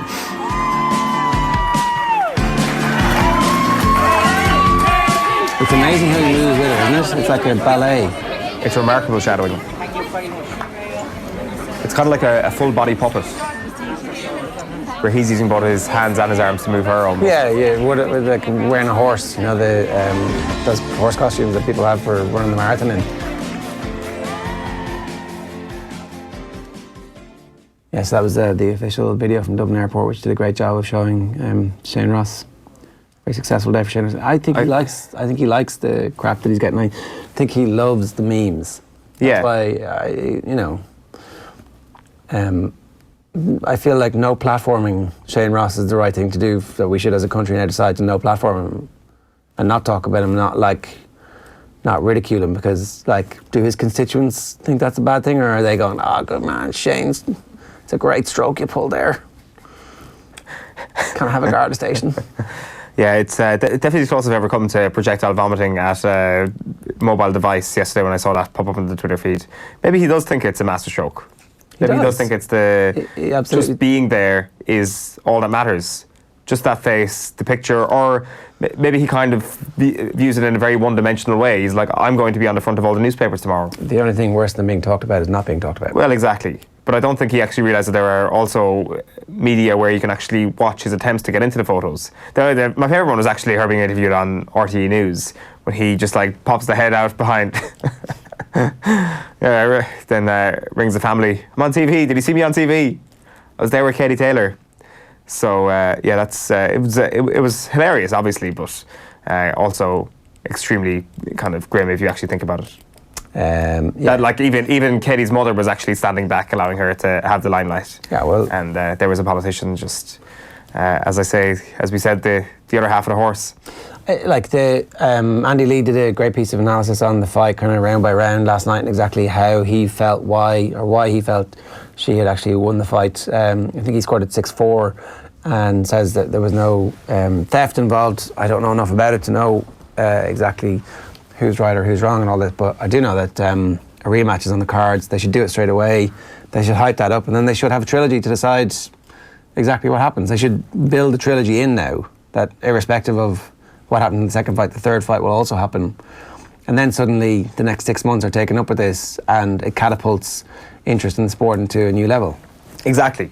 That this isn't the end of something in terms of a good storyline or in terms of hype. This should be seen as the start of something. This will be great for the sport. This will be great for Katie Taylor, because this is what we need in terms of a story, getting to know both opponents on both sides of the rivalry. Trilogy, I think that's a great idea. I think over the next year or so, especially when Katie Taylor's in this sort of form, still fighting extremely, extremely well. And the idea as well that what Andy said last night, that it wasn't daylight robbery. This is not the biggest injustice we've ever seen in boxing. There is a strong argument to be made that Katie Taylor deserved the result that she got on Saturday night. But let's just actually make that a clear-cut thing. Let's have the rematch, and I'm sure Taylor will be delighted with that. Okay, we can have a quick look at what Andy Lee was saying to bring you up to speed on what we should all be talking about here. Have a look. Also, the commentary can sway you a lot, and I think I watched the fight. I didn't see it live. I heard all the controversy, and I said I had to check this out for myself. So I sat down, cold light, no commentary. Watched the fight, and I had it 9-6. And there's a couple of rounds. There's a round that could be a draw. There's a round that could be a toss-up. At best, draw. At best, and that's being generous. I was scoring it before we come in the air. I had to be generous with her, and I still had Katie winning the fight by a round. So it's just like I don't know. Look, I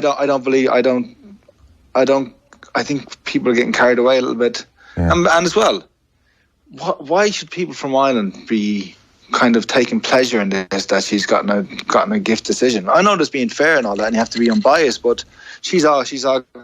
And she's tough decisions. The decision in the Olympics, I thought she won in 2016 when she lost to Quinlan. I thought that was a decision she won. She won the fight, but didn't get a decision. And so she hasn't had it all hadn't the rubber to green all the time, and now she might have deserved one. But to me, it's justified victory. It's not like she hasn't been given a So it's a close fight. It's a close fight.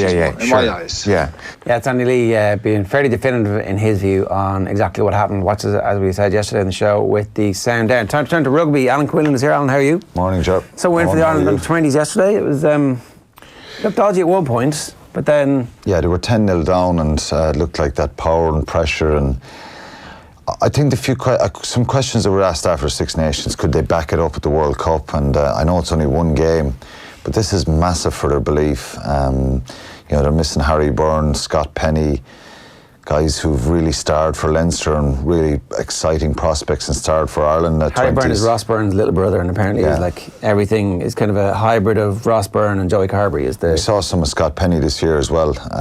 Fantastic for Leinster when he played in Pro 14 games. Is he an out half as well? The flanker, 7, brilliant player. David Hackshaw, the captain from the Six Nations, Brian Deeney, Martin Maloney. They're all out. All out. There's 6 or 7 players missing. So the younger guys that have come in have been, fantastic. I just think it's incredible that they were able to get that result. A Tipperary out half. Yeah. Healy. Jake Flannery from Tipperary. He played full back for this, the 20s during the Six Nations. They moved him to fly half. Ben Healy came on. That's him in shot there. Ben Healy's from Tipperary as well, I think, is he? Great. I'm in trouble if he is. I was on Ultimate Rugby last night looking it up, so maybe, I don't know. He plays with Gary Eoin, but look, I think it's a fantastic result. England are so powerful at this level, and their discipline was poor. They had 2 yellow cards, a red card. John Hodnett was brilliant. He was the one who got kind of upended for that, for that sending off, but Craig Casey, I think, is someone I know. I mentioned a couple of Munster players there, but I tell you, and this is unusual that you're mentioning guys, but this is what's happening now a little bit, and this is where some of my optimism came a few weeks ago. Some of these young players that have come through. The captain last night, Charlie Ryan, just reminds you of James Ryan. He's from Leinster. He's a phenomenal player. See, second row as well. UCD, second row, yeah. Just work great. Very fresh face as well. Enthusiasm, energy, just their ability to stop the English and just play great rugby as well. It was exciting rugby to watch, so it was a really, really brilliant performance. And to win 42-26, when the sending off happened, it was 28-26, and you think it's in the balance. And England had that ability. You just felt they had that ability to kind of sucker punch him if both sides were going hell for leather at each other. But Ireland just forced a lot of mistakes from England, dislodged the ball. They were incredible. Just the enthusiasm of the players. So after the sending off, Ireland score a try. Healy gets in the corner. They take a scrum from that. They had a penalty under the post. They're 28-26, and I'm saying kick it over the bar. Yeah. They take a scrum. Healy scores in the corner. Then England go right down the field. Kick off. England go down the field, and they're going over the line from a maul, scoring, and they lose the ball in contact, and Ireland go up the field. Then was it a brilliant tackle? Was there like it was, yeah. There was a hand came in there. It was I can't remember which player it was, yeah, but it was dislodged by the Irish player, and that just deflated England. But it's massive for them. It's massive because, the Six Nations, the Grand Slam win was incredible, but to go to the World Cup and to beat England, now they play Australia next, who are incredibly strong at this level as well. But it's a fantastic start for Noel McNamara's side, given the number of players. And, the last couple of years, Joe Schmidt has brought in a lot of young players into the group that we've spoken about. I remember seeing James Ryan 3 or 4 years ago. Playing under 20s, Ireland, Wales in Dublin, and watching the game and going, Jesus, where is this fella after coming out of? Phenomenal player. Charlie Ryan reminds me of that. Just the ability to tackle, get back up, be in position again, and so they're a fantastic side. Is it any coincidence that we've had 2 brilliant under-20s teams in such close proximity? That, 3 years ago, when obviously the last night's result kind of makes it all the more sweeter after what happened last time out. Like that, we have a situation where we have top-class talent, where you can already see traits in these players that will allow them to make it at senior level. Yeah, I think it's sometimes it's just it's down to just a flock coming through, but it's down to the system here as well. There's a lot of really good, young, promising young players. I think the issues for Ireland's in age grade teams, particularly when you're playing the New Zealand, South Africa's, The England's over the years, the size, the physicality, because they have so many players to choose from. But if you go back a couple of years ago when they got to a final, there was, Jacob Stockdale was starring for that under-20 team. So it's their natural pathway to come through. A lot of the English players have played in Premiership rugby this year, so they're that bit more physically developed. But these guys, I just think their skill levels, and Noel McNamara has done a fantastic job to go and obviously win a Six Nations and start a World Cup in a very positive way. So it's a cycle of really good young players coming through, and there's lots of optimism there, and there's a scatter from all the provinces there. Healy's from Nina. Healy's from Nina, yeah. I'm in big trouble with all my Tipperary. And anyone from Nina are going to kill me. Is Flannery from Tipperary as well? Flannery's from Banshee, yeah. I know his dad really well, and he's a very exciting player, really, really talented. So where does he play? Full back or out half? Full back out half. Yeah. He moved into 10 last night. He started full back for all the Six Nations because of Harry Byrne missing, and he went back full back when Healy came on. So it's just, I think we're always going to produce lots of loose forwards and lots of second rows and stuff, but to see exciting backs coming through. Suddenly Tipperary's a hotbed of it. What happened? I mean, you guys there was none in your time. None in my time, but yeah, it's nice to see him coming through, and I think Josh Wishley's another one from Munster, the loose head, and is he Finian's brother? Yeah, he is. Yeah, he is. David McCann played well. He got a try last night from Ulster as well. So there's, I just think watching it was exciting to watch it, and it was really kind of heartening to see, given the number of players that they were missing, that there's a fair bit of talent coming through. News as well from Munster yesterday that Graham Rowntree has been named as the new Munster forwards coach. What was your immediate reaction when you heard this? I think it's a very high-profile signing, and it's something that was probably needed. I've done a bit of research yesterday and speaking to players he's coached, and all the stories are positive. I think he's still a bit of old school. He likes a bit of fun. He likes to mix and get on with players and chat to them and have a kind of good relationship individually. He's not one of these coaches who kind of doesn't communicate and talk. He was part of Lancaster's setup. Yeah, and it's interesting, isn't it? The three of them are in Ireland now. I like Graham Rowntree. He was tough. He was abrasive. And I think the stories I'm hearing are positive about his detail and the quality he brings. And he's part of that Leicester team that was the best team in Europe when he was there. It's the Martin Johnson team. And then he would have been kind of second choice for England, but still makes 40 odd appearances. Who was ahead of him? There was somebody. Anyway, sorry for putting you on the spot again. Oh, Jesus Christ. I've gone blank now. Don't worry about it. We'll look it up. Jason Leonard was. Yeah. It was Leonard who I think gets 80 odd caps at the time when there was far fewer games. And he was with the Lions at different times. And so 3 tours, 9, 13, 17, yeah. And so knows Peter O'Mahony, and I think that's kind of helpful in a situation. I think he spoke about O'Mahony, and O'Mahony spoke about him in 17. He was very complimentary about the leadership qualities and the presence Peter was having in the squad, and I think O'Mahony spoke about him as well afterwards. And so I think that's good to hear. There's definitely a bit of old school there, because he's been part of that kind of start of professionalism, and he's had success with England.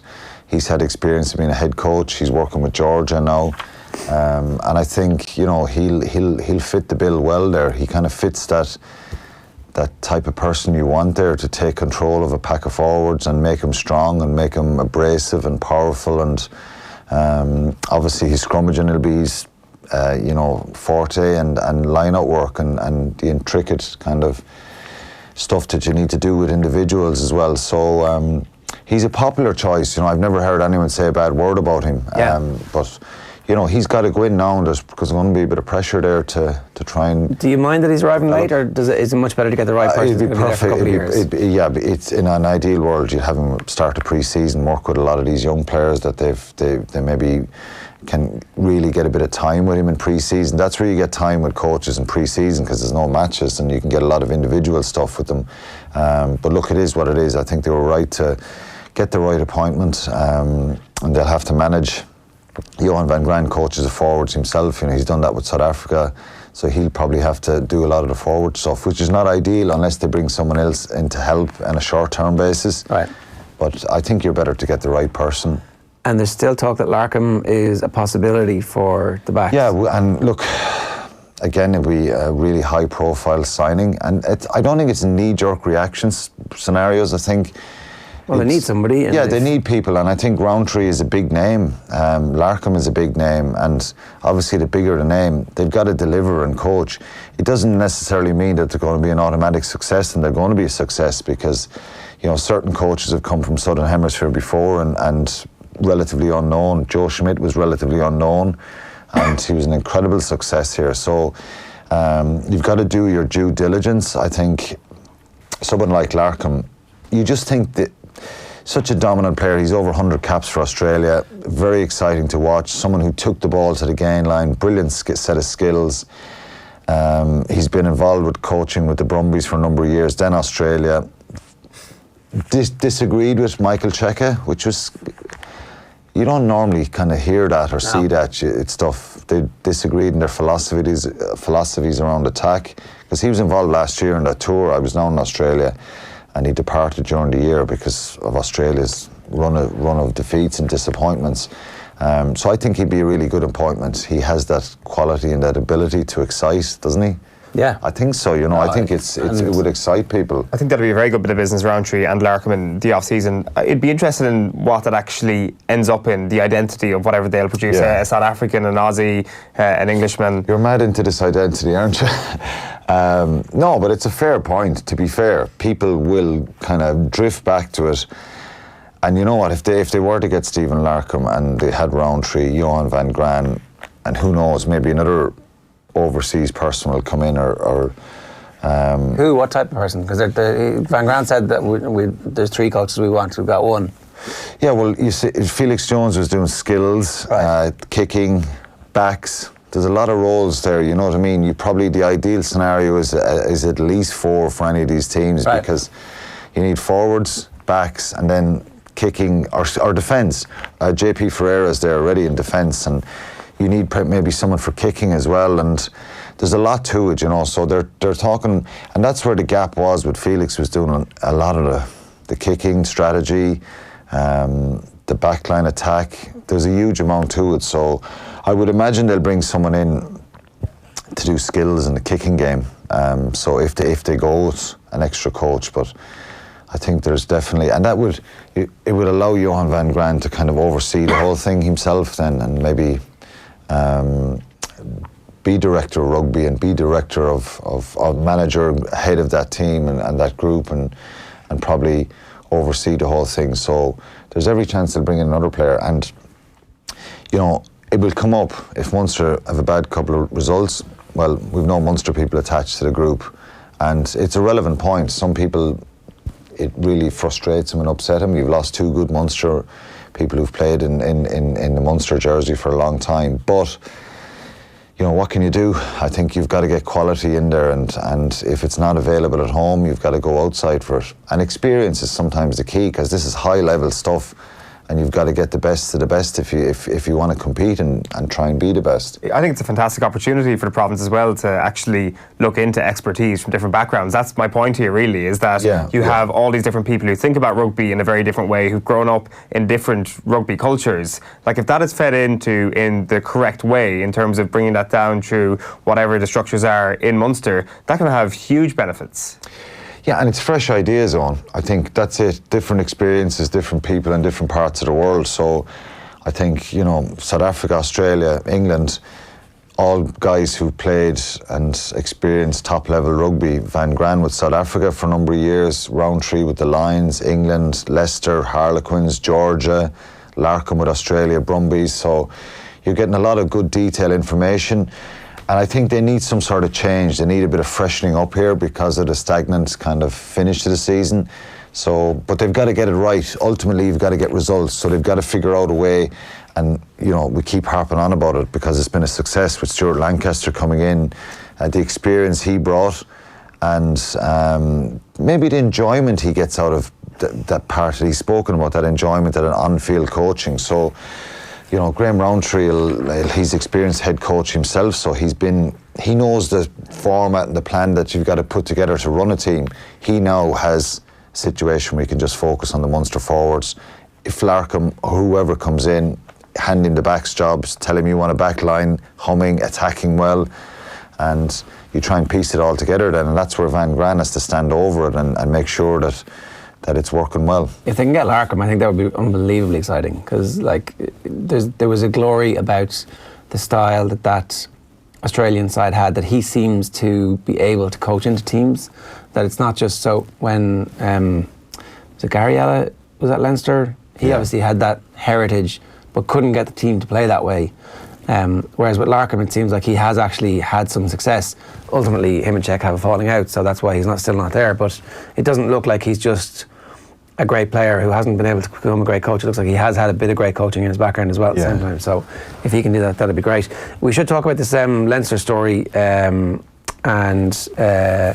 So the allegations are that a high-profile member of the Leinster team pissed on another person in a pub, and that was it on the same night that a former Leinster player knocked out a current academy player. They're the allegations that are doing the Brendan rounds. Fanning wrote that article on Sunday in the Sunday Indo, and I spoke about it on breakfast this morning, and we're talking about the culture of drinking, the way things have changed in sport, and Shane Coleman challenged me and said, hold on a minute, culture, Facebook, Twitter, social media, all that stuff has changed for sure, and maybe the public are possibly a little bit more intrusive for photos, videos in people's faces, watching people trying to ring in their mates, WhatsApping people, look what this guy's doing, look where I am, all that stuff, and that's just the modern world. But he made a relevant point that there's still a responsibility with the individual to behave well. The videos I saw and the stuff I saw were the Leinster players having a sing-song and having a few drinks, which is fully understandable and they're fully entitled to do. And I think then there's the allegation of someone urinating on somebody else's leg at the bar, and then the assault of an academy player, where an academy player was taken to hospital by an ex-Leinster player.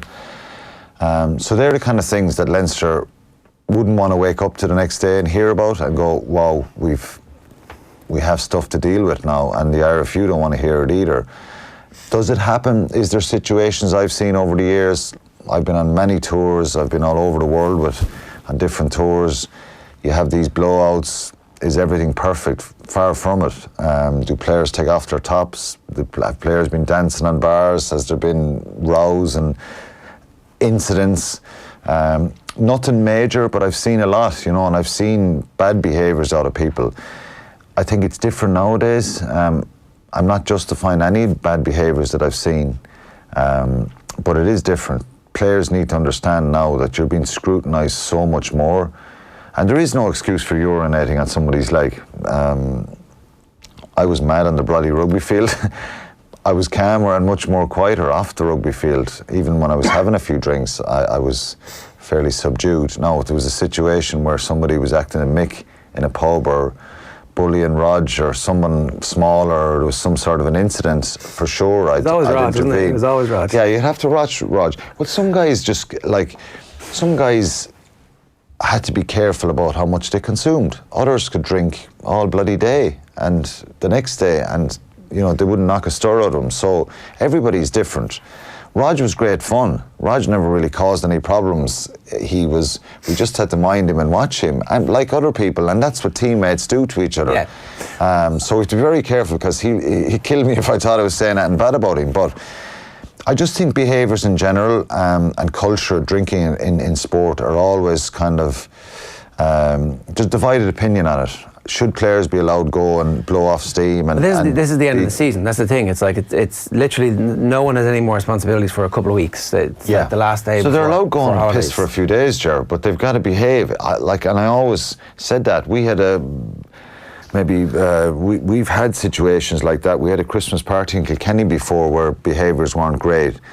Everybody's had it. Christmas parties, work nights out, in not just in sport, that people have rows, arguments, someone says something, does something stupid. But I think the way the world is now, that it's different. You've got to be much more careful. And it's not about avoid getting caught, but It's avoid situations which cause bad and trouble. just maybe avoid situations and maybe it is a case of going somewhere quieter and not being or don't urinate scrutinised. Well, you don't urinate on somebody's leg. That's a certainty. Like when it comes to the responsibility. As regards the assault, we don't know what happened there. Maybe there was a row. It happens. We've had rows over the years where we've probably had there's been a few slaps thrown on different occasions amongst ourselves, and it's all forgotten about an hour later, but there's obviously a situation there where somebody was assaulted and it's quite serious. I think the whole tone of the Brendan Fanning's article, which was a very good piece, some people mightn't like it and are maybe not happy it came out because it's negative publicity for Leinster and the RFU, but I think his whole point was, is it a case of having someone there in the group to mind him, to watch him, to say, hold on a minute, Now, people will say, well, that's bloody a joke. Adult men need minding. But the senior players will say, this is sometimes, sometimes stuff escalates and there's some smart arse comes up and says something to somebody, and then two players get involved, and then someone interprets it on the team on here that this guy up here has come over and he's annoying someone, and it can escalate quickly. And on a lot of the tours we've had people with us who, particularly in South Africa or places where somebody can get lost in the group or go to a bar or go somewhere where there's a bit of danger involved as well. We've had them in New Zealand, Australia. Most of the World Cups we've had people watching, the group, making sure they're okay and that there's no one stepping out of hand. There is a responsibility for the players to look after each other as well. But obviously, the issue around drinking in sport is, and particularly I heard Lee Keegan speaking about it fairly recently, and Kieran Donaghy, it was a great piece in Off the Ball, an article, where after that, where they're talking about, having that blowout, but also being given a bit of privacy and time to yourself, and there's somewhere in the middle, but there is a responsibility to behave. That's ultimately it. Do you know what? The row and the argument stuff, that can actually happen out of just tempers flaring a little bit and somebody has something boiling under the skin about someone else and there's maybe an insult thrown and there's an argument or a row, but the other stuff is, it's something that you can control and just, it's not good really, is it? No, it's not good. It's a really shitty end to the season for a Leinster team who pride themselves on the quality of the culture that they've created. When you listen to what Leo Cullen talks about, when you think about what he stands for, when you think about what he did for Leinster by coming back when he came back from Leicester and how he changed things and how he's the figurehead for this whole thing, he must be disgusted by what's going on. Like, it's not the first rugby player who's done it either. By the way, I've heard of it before, and it's. But I mean that like one of his academy players ends up in hospital allegedly, right? Yeah. This is the story that we heard, is that they ended up in hospital. It should have been a lovely positive few days for Leinster. Win the Pro 14. They had their dinner on the Tuesday night, and it was. I have to say the pissing thing and the punching thing are two different ends of the scale for me. The pissing thing is unfortunate. The punching thing, that's a bad thing. Like if one of your kids ends up in hospital because somebody else punches him, like who stepped in and said no, that's not going to happen? Where were his teammates? Where was the brains in the group to say stop? Just stop this. It can happen in a flash, though.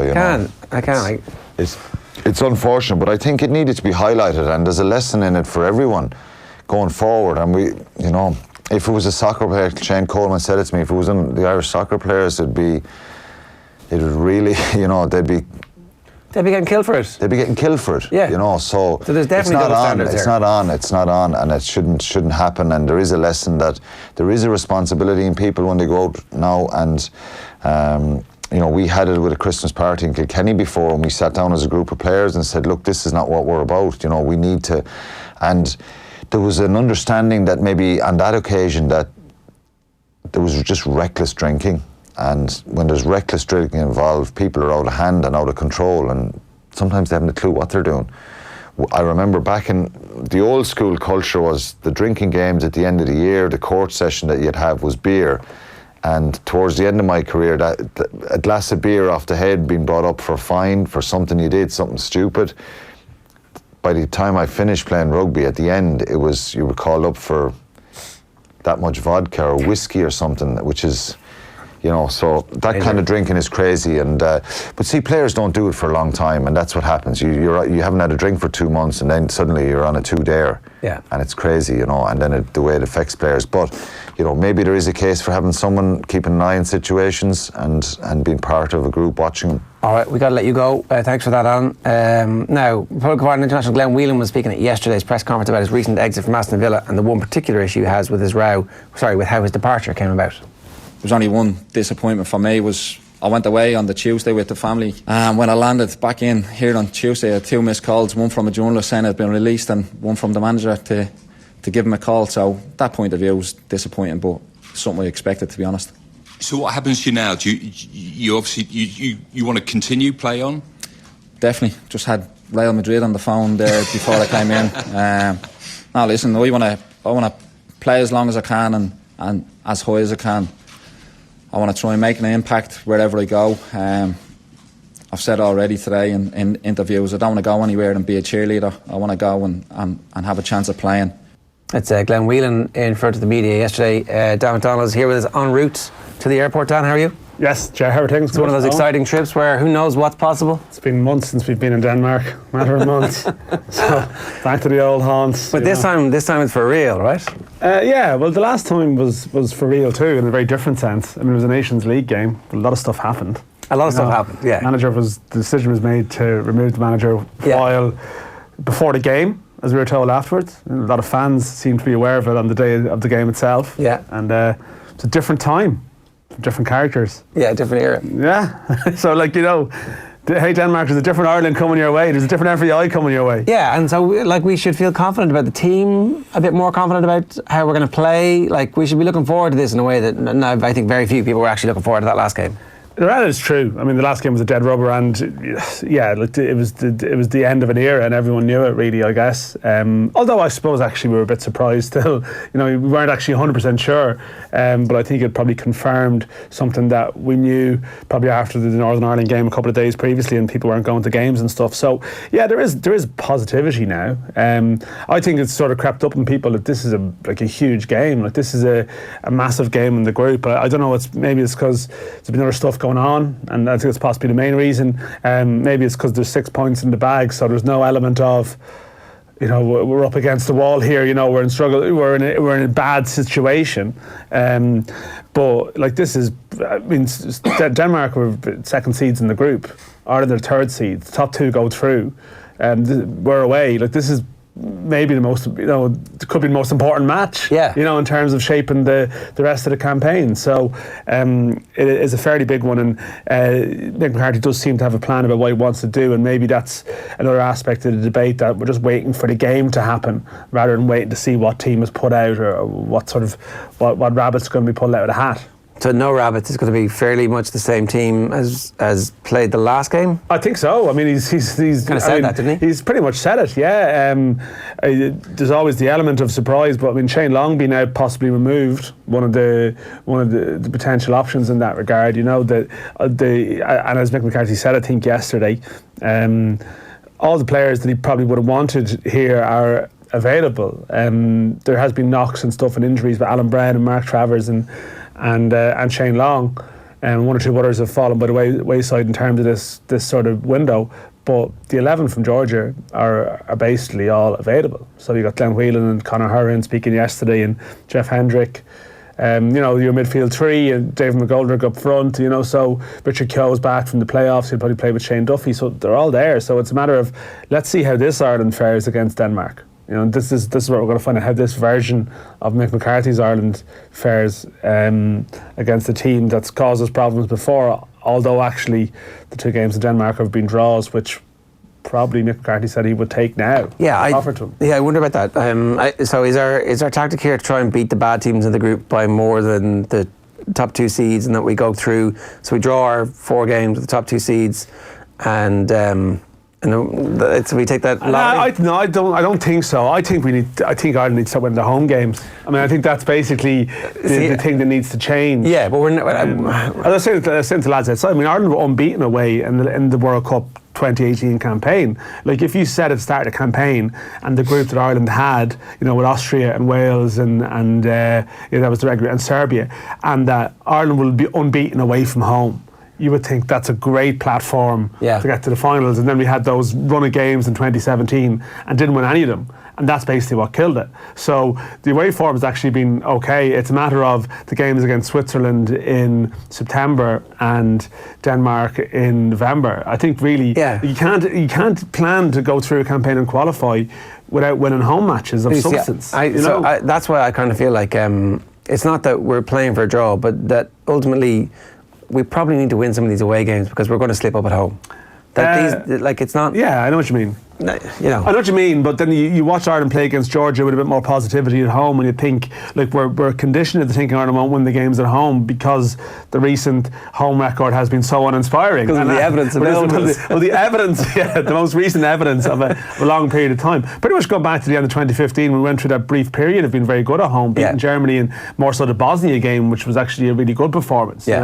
And we've lost our way at the Aviva since then. So you are hoping that there will be a positivity come the autumn. But in terms of this Friday, I mean Denmark are a good team. They still were 3-0 down against Switzerland in their last match, and they did get three goals to get a point. But like they're not infallible. No. You know what I mean? Like they have. This is a group that provides opportunity if Ireland play at their maximum. I mean the teams ranked higher are good, but in international football, if you have a decent level of organisation and a bit of momentum, they're not the sort of challenge they present isn't insurmountable at all. Do you expect a draw?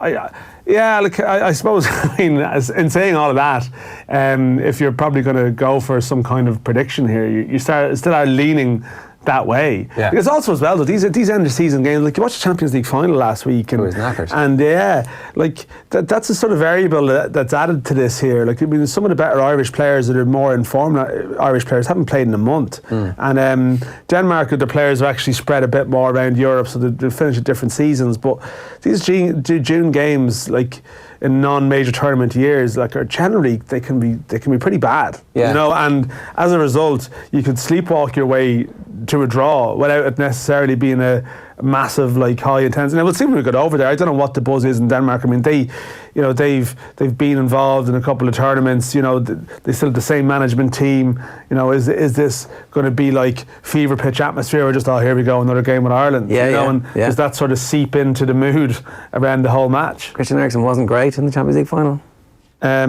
No. But I mean, it's probably like 90 minutes under the belt to sort of just like ease him back into life after his 3 weeks break. I think you can use confirmation bias here to take whatever argument you want from Christian Eriksen. Going, no, he's definitely going to be really upset. I've decided he's going to be mentally tortured and he's taken out on us. He's going to. Well, yeah. You see, that's the thing. No, he's either going to be able to respond or we're just going to feel the brunt of it. But it's going to be a new Irish midfield that he encounters. Glenn Whelan spoke yesterday. How many minutes do you think Glenn Whelan has played against Denmark in recent years, given Ireland's history with Denmark? None. You'd assume he had 2 minutes. 2 minutes. 2 minutes away in the first leg. Right. And he didn't play at all in the 5-1. Right. I did make a comment yesterday along the lines of, I've actually done pretty well against Christian Eriksen over the years with my club. I've enjoyed the challenge of playing against them. So he was sort of let his little dig sort of be known. He was an unused sub that night, and it was Harry Arter, wasn't it? That was chasing around the place. Didn't they take off all the central midfielders? Yeah, then at half time, and it was I think it was Wes Houlihan holding for the second half. Yeah, that's a good idea. That worked out well. How much better equipped is this Irish midfield in terms of actually dealing with superstars? Well, this is the thing. Like you talk about, it's a structure to the midfield, and McCarthy seems to have decided that the best plan is to have Glenn Whelan there in this type of game anyway. To have Glenn Whelan there as that sitting player who is notionally sort of keeping an eye on the more attacking threat provided by the opposition, and then Conor Hourihane and Jeff Hendrick playing sort of breaking ahead of them. And certainly I think the significant one is Hendrick, because Hendrick is the established Premier League player. Hopefully Conor Hourihane will be talking about that, talking in those terms in like a year's time. But Hendrick's been played in all sorts of different positions. But when you think back to Euro 2016, when Ireland actually played really reasonably well as a midfield unit, it was James McCarthy in the unfashionable sort of sitting there role for Italy in the latter half of the tournament, and it was Hendrick and Brady as the two, and now you've got Conor and Hendrick as the two, and they seem to feel that they have the right balance there. They have the right balance of energy and timing the runs forward, which is something that they're talking about a lot. I think goals from midfield or lack of threat from midfield, and Whelan is like the protection there. So to be honest, we saw it a bit against Georgia, who have clever players, and it was handled reasonably well that night. David McGoldrick was significant as well. As much as he was the lone striker, he was dropping back very deep sometimes. To the point where he was in the opposition half, and sort of in the Irish half. Taking up positions. And I think it's not just about maybe analysing the three midfield. It was how the whole unit actually worked. The whole unit worked quite well. So you would think, that should be a way of trying to handle Denmark. But Eriksson is a completely different. Eriksson's the best player in the group. Eriksson will make better teams than Ireland struggle. So, you're going to have to find a way. But he seems to think that this combination works, and maybe we've tried a lot of different combinations in recent years. We had Cyrus Christie playing in midfield at one point.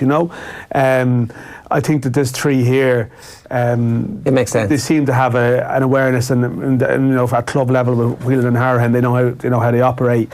So we'll see. But we could be having a post-mortem on Saturday morning. It's a completely different story. Yeah. But I think it's got potential, and I think even for someone like Conor Harahan now, who's been drifting at international level, he's struggled badly enough, really.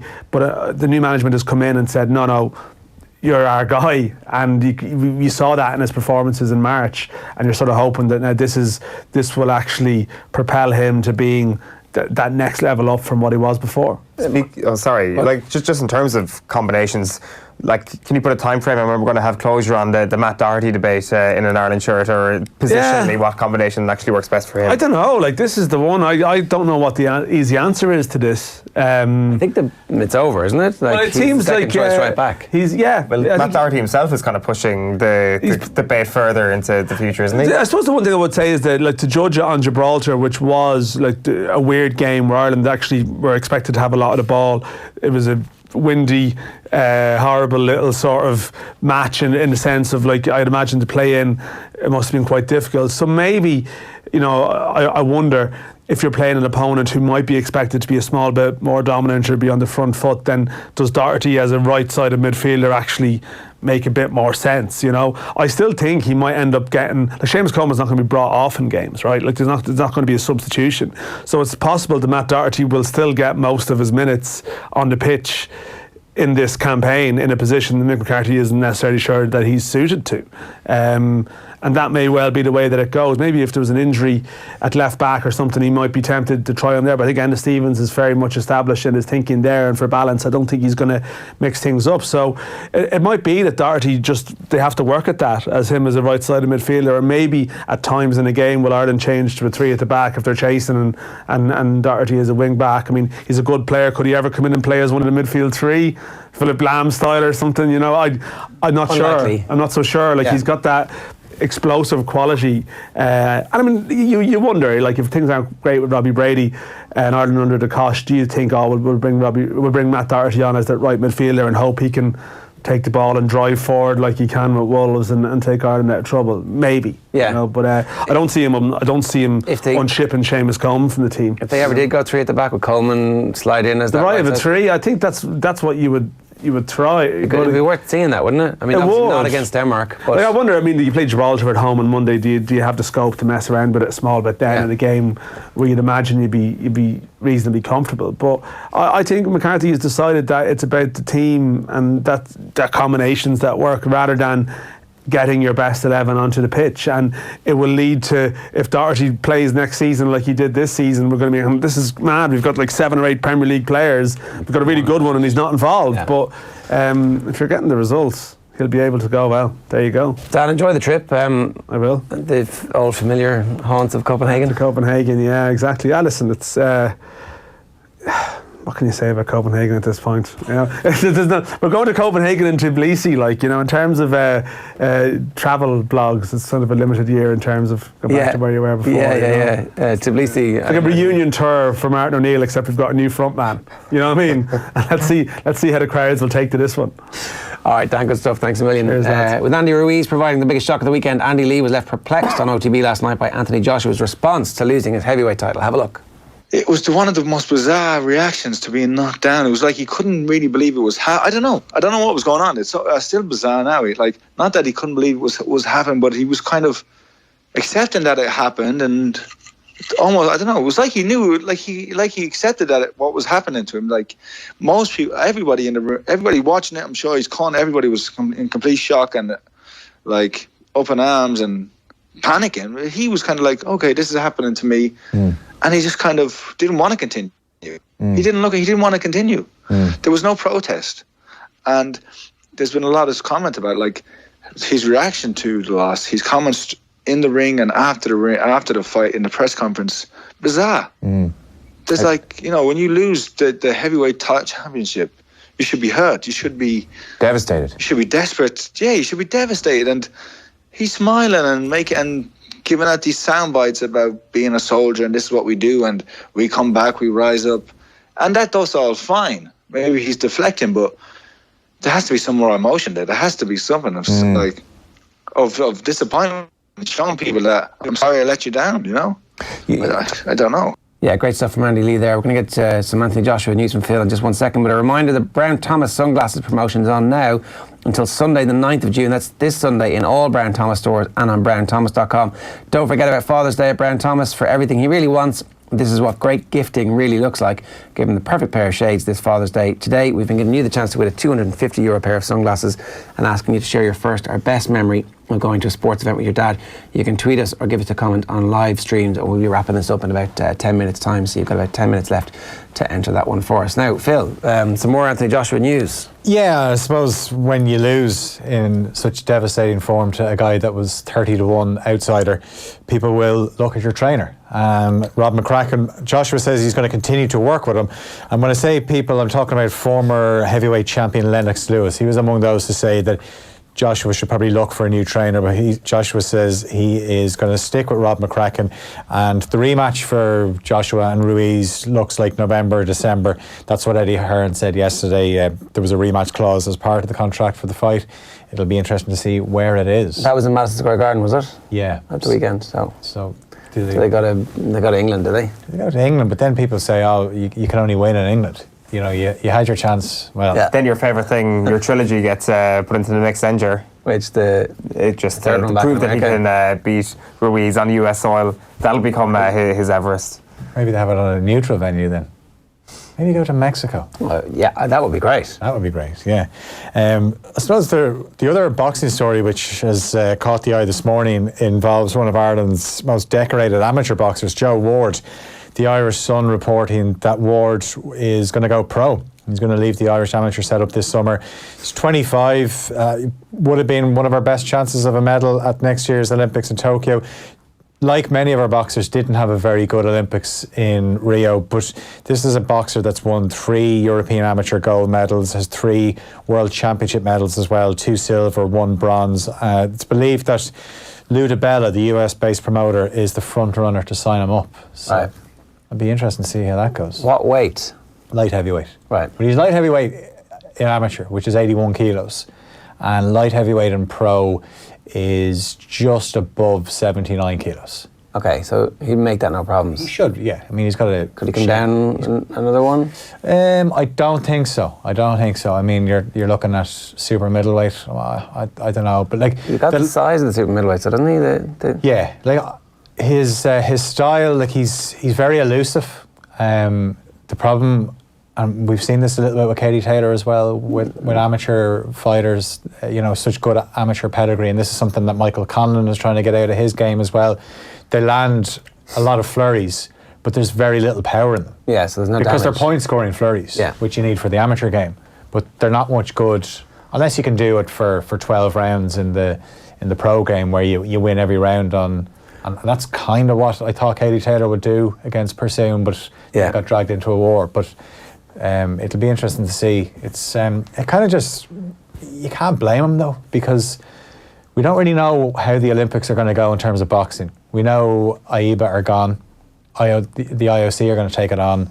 The qualifying system is still a little bit murky, up in the air. Joe Ward himself got shafted for the London Olympics. He got a harsh decision in Turkey and even tried to appeal it. And he might be just thinking, why would I wait around? Look what happened to Michael Conlon a few years ago. It's fair enough, and if the offer is good enough and it's going to be life-changing money, then all you can do is wish him all the best. I just wonder where he's going to be based, because he strikes me as somebody that really enjoys home life. Yeah. So, is he going to move? Will that be part of the negotiations that he says, I ain't moving? Yeah, or maybe that is the deal, and maybe that's actually what he needs, is like that top level international quality coaching for the pro game. Like maybe 2 years in America at the start is exactly what you need. Yeah, but apparently anyway, Ludabella is the front runner, but there's a few other promoters that certainly have an interest in such a talented boxer. We're talking about the Republic of Ireland, and Conor Howran came up in conversation. We know he's going to be a Premier League footballer next season. He's said that he has suffered plenty of setbacks to get there, most notably 8 years ago when he was released by Ipswich. He's 28 now. He was playing for Plymouth in League Two just 5 years ago. I think we all expect Howran to start for Ireland away to Denmark on Friday night in the European qualifier. Of course, he scored the winner against Georgia in March, that free kick just after the tennis ball protest, and some good work from Shane Duffy with the Georgia wall set up that goal for Howran. And he says, though, all the hard work has finally paid off. I've had to go down to League Two and work my way back up. It's been some tough days along the way, some good days, of course. But yeah, you need to keep working hard, keep believing in yourself. And luckily for me, along the way, I've had a bit of luck as well. And, absolutely delighted, of course. But yeah, it's been a fantastic journey. And like you said, some players get lucky enough to start at the top and stay there. I've had to do it the hard way, like I said, so it's been great. Yeah, I wonder will Howran and the rest of the Irish squad, the ones that aren't playing table tennis, sit down tonight and watch Switzerland away to Portugal in the first of the Nations League semi-finals. Obviously Switzerland in our group, in Group D, and the European qualifiers. That game kicks off at 7:45. And obviously tomorrow then you've got the Netherlands against England. Switzerland semi-final. Switzerland, are they one of the top 4 teams in Europe at the moment? They're effective and they're efficient, and they have a few decent players. Obviously, Shaqiri plays with them. Granit Xhaka, the Arsenal legend. Yeah. Wall of stone, Granit Xhaka. Can always depend on him to get sent off. There you go. No, they're that kind of team that if they're solid. They're a bit like, they kind of remind me of Denmark, that they have players that have a few moments of magic in them. But that game is at 7:45. Chelsea manager Maurizio Sarri's admitted he misses Italy. Amid reports he could leave the club to join Juventus. Sarri's future has been the subject of debate all season, even though it was his first season at Stamford Bridge after joining from Napoli last summer. But in the end, he finished third in the Premier League with Chelsea and won the Europa League last week. Ireland kicked off their World Under-20 Championship campaign last night with a 42-26 win over England in Argentina. Noel McNamara's Grand Slam winners outscored England by 6 tries to 3. England really lost discipline. They played the final quarter with 14 men, also had 2 sent to the sin bin either side of half-time. Next up for Ireland is Australia on Saturday at 2:30 Irish time in the afternoon. Australian Rugby League Commission Chairman Peter Beattie has poured cold water on the prospect of Israel Folau returning to the NRL. Some reports that a few NRL clubs made inquiries about Folau returning to the 13-man code after his Rugby Australia contract was torn up for his controversial social media post. But Beattie said the NRL will not sanction the 30-year-old's return. He played for Melbourne Storm and Brisbane Broncos. And in terms of what he's doing next, Folau, fighting the termination of his contract in court, it's believed that he's taking further legal advice, so we still don't know exactly how it's going to play out. And finally, we still have some quarter-final action to look forward to at the French Open. Top seed Novak Djokovic takes on Alexander Zverev. Then Austria's Dominic Thiem meets Karen Khachanov of Russia. Obviously, Rafa Nadal, Roger Federer both won yesterday. They have set up a lovely semi-final meeting on Friday. Defending women's champion Simona Halep takes on Amanda Anisimova, and Madison Keys goes up against Ashley Barty. Is that Friday afternoon or Friday evening? You're looking at Friday afternoon. Roland Garros usually starts 1 o'clock our time in the afternoon. You'd imagine that they would be on the second semi-final. BMW and Triathlon Ireland are challenging the OTB team to hashtag Try for Pieta this summer and raise funds for Pieta House. For more information, check out triathlonireland.com. You'll see the link to more info for hashtag Try for Pieta. BMW is the proud partner of Triathlon Ireland, title sponsor of the BMW Triathlon National Series 17 and the most exciting triathlon races in Ireland. The Triathlon was on at the weekend, and by all accounts it was a brilliant occasion because the sun came out. I'm hoping the sun is... Brother did it actually. Oh yeah, the whole thing, yeah. He was happy with his time. He did it in an hour and 20. They told us afterwards that that's the swim to do because the river carries you downstream. Unlike the one where the water's going to carry Adrian Barry out to sea and somewhere to Wales. He went to college in Wales, didn't he, Adrian? Yeah, he'd be grand. He'd be all right. He'll know how to get back. There's been a lot of there's been a lot of training going on. Nathan Murphy got some warm weather training, and we'll find out if Eoin was keeping his end of the team going. Here's Nathan. 8 a.m. warm weather training done. Where's Gilroy? Probably in bed. Where's Barry? Enjoying his bank holiday in bed. Where's Phil Egan? Probably in bed. Where am I? On my holidays. Training already done. Just 4K. Anyone who says warm weather training eases the muscles is talking absolute bollocks. I'm wrecked. We've what? 11 days to go. I think there might have been a bit of walking in this 5K, sure. Anyways. Sweated out the red wine. I guess that's the most important thing. So where was Phil? Have a look.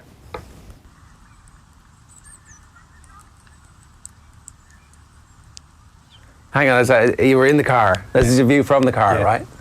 You're like, I'm not going out in that. Yeah, I did go out with them. Did you? I did, yeah. I went to, so there's the triathlon club in UCD every Tuesday. And I don't have any contact numbers for anyone to see if it was still going on. So I drove down and looking around thinking, I wonder how many will turn up, because usually there'd be a crowd there. Even it starts at 7, there'd be a crowd there 7:15. No sign. It was 7:05, still no sign. I was thinking, I don't think anyone's turning up. I might have to just go to the gym and do some work on a treadmill or something. As I'm looking though, the trainer, Gary Crossan, is the guy that trains us. He was there, and then one of the other runners turns up. So the two of us did a training session. Right, great. Yeah. So private training sessions. Absolutely, and really probably the best one I've done. And I'll be honest with you, my legs are in bits today, like absolute agony. Owen's legs are in bits too, but that was because he was dancing all night at Primavera. That's good for your cardio though. I would take anybody on a 20k right now, as long as I get to use a bike and they get to use their actual feet. I would actually get beaten by somebody on foot at the moment against me on a bike. That is a challenge I'm looking to complete here. I don't know. I think he's trying to, the psychology involved here. Yeah, he's Cian O'Neilling it. Sorry, people have been in touch saying Cian O'Neill didn't actually say it the way he said it. Surely I'm not the only one to tweet that O'Neill didn't say it like that. Didn't he say something like, you have to have the attitude and think we can beat Dublin? Come on, worst thing is we have to pay 35 quid for the pleasure of being fed to them. Hashtag OTB AM. That's from @KildareGAA 2019. So, you have to have the attitude and think we can beat Dublin. Well, he's absolutely correct. Yeah. You absolutely have to. There is no point going into that game believing you're going to lose, even though that is what's going to happen. But what is the point of sport? What is the point of actually being involved in it if you're actually saying to yourself, well, this is pointless? It's a tough question to answer, though, if you're asked, do you believe you can beat the Dubs? Well, you have to believe, I suppose. I mean, it is, yeah. It is. If you answer and say, it's going to be tough, and you don't actually address the question where you kind of skirt around it. Yeah, sure, we'll be able to keep the ball kicked out to them. That's the correct answer. We all know that. Is this going to be easier than last year for Dublin? I think that's the only. Yeah, I think that's the only remaining question left to answer in the. No. Kerry need games. Kerry need meaningful games. They'll get one now against Cork. It turns out Cork not as crap as everybody thought. Cork are favourites now. And only with the Kerry bookies. Yeah. And I think that anyway, it's not going to be easier. We can go back to that again because that's a full conversation. We can have that tomorrow if you want. Well, I just think that's literally the only debate worth having at this point. Will it be easier or less easier than last year. That is the only thing, because the destination is a foregone conclusion. The winner of our Brown Thomas sunglasses promotion, a reminder, of course, you can receive 20% off the biggest selection of sunglasses at Brown Thomas and brownthomas.com. Our today's winner is Ciarán O'Donovan. We won the Minor All-Ireland in 2005. While doing the lap after, I spotted my dad easily in among all the Galway parents with his Cork jersey on, ready for the senior final against Galway. He was a happy man that night, so obviously you guys did the double. So thanks for that. It's your best or first sporting memory of going to an event with your dad in honour of Father's Day, which is fairly imminent. Thanks, lads. Thanks. By the way, yeah, like, why would I step out of the car and get my phone wet? Like, it had to be taken from inside the car. I meant that you were sitting in the car taking the video going, I'm not going out in that. Oh, no, I did. Yeah. Does it really slow down your time? We're running. I really enjoy running. Once you're out there, running in the rain is class. Like, he's got the bug. It's a like, you know, obviously you get absolutely destroyed in terms of your footwear, all your clothes, but there's a bit of a thrill to running in the rain. It's just, it's nice and refreshing. You're actually a sickening individual, to be quite honest to you. We're live from 7 o'clock tonight on the radio and across all of our social channels. The Irish mountaineer Jason Black is going to be on the show talking about life and death at the summits of the world's tallest peak. Triathlete Carolyn Hayes is also going to be on the show talking about her journey to try and get to the Olympic Games in Tokyo next year. As ever, if you missed any of this show, you can watch it back on OTB.com or YouTube every morning. We also have an audio-only stream, basically a radio show, available on the website. And shortly after we wrap the show, it's up as a podcast. You can subscribe wherever it is you get your podcast. The best place is probably on offtheball.com. Now, a reminder that we're making some beautiful little short movies at the moment with Dermot Ling travelling the country, talking about how we can all play our part in keeping our coasts clean.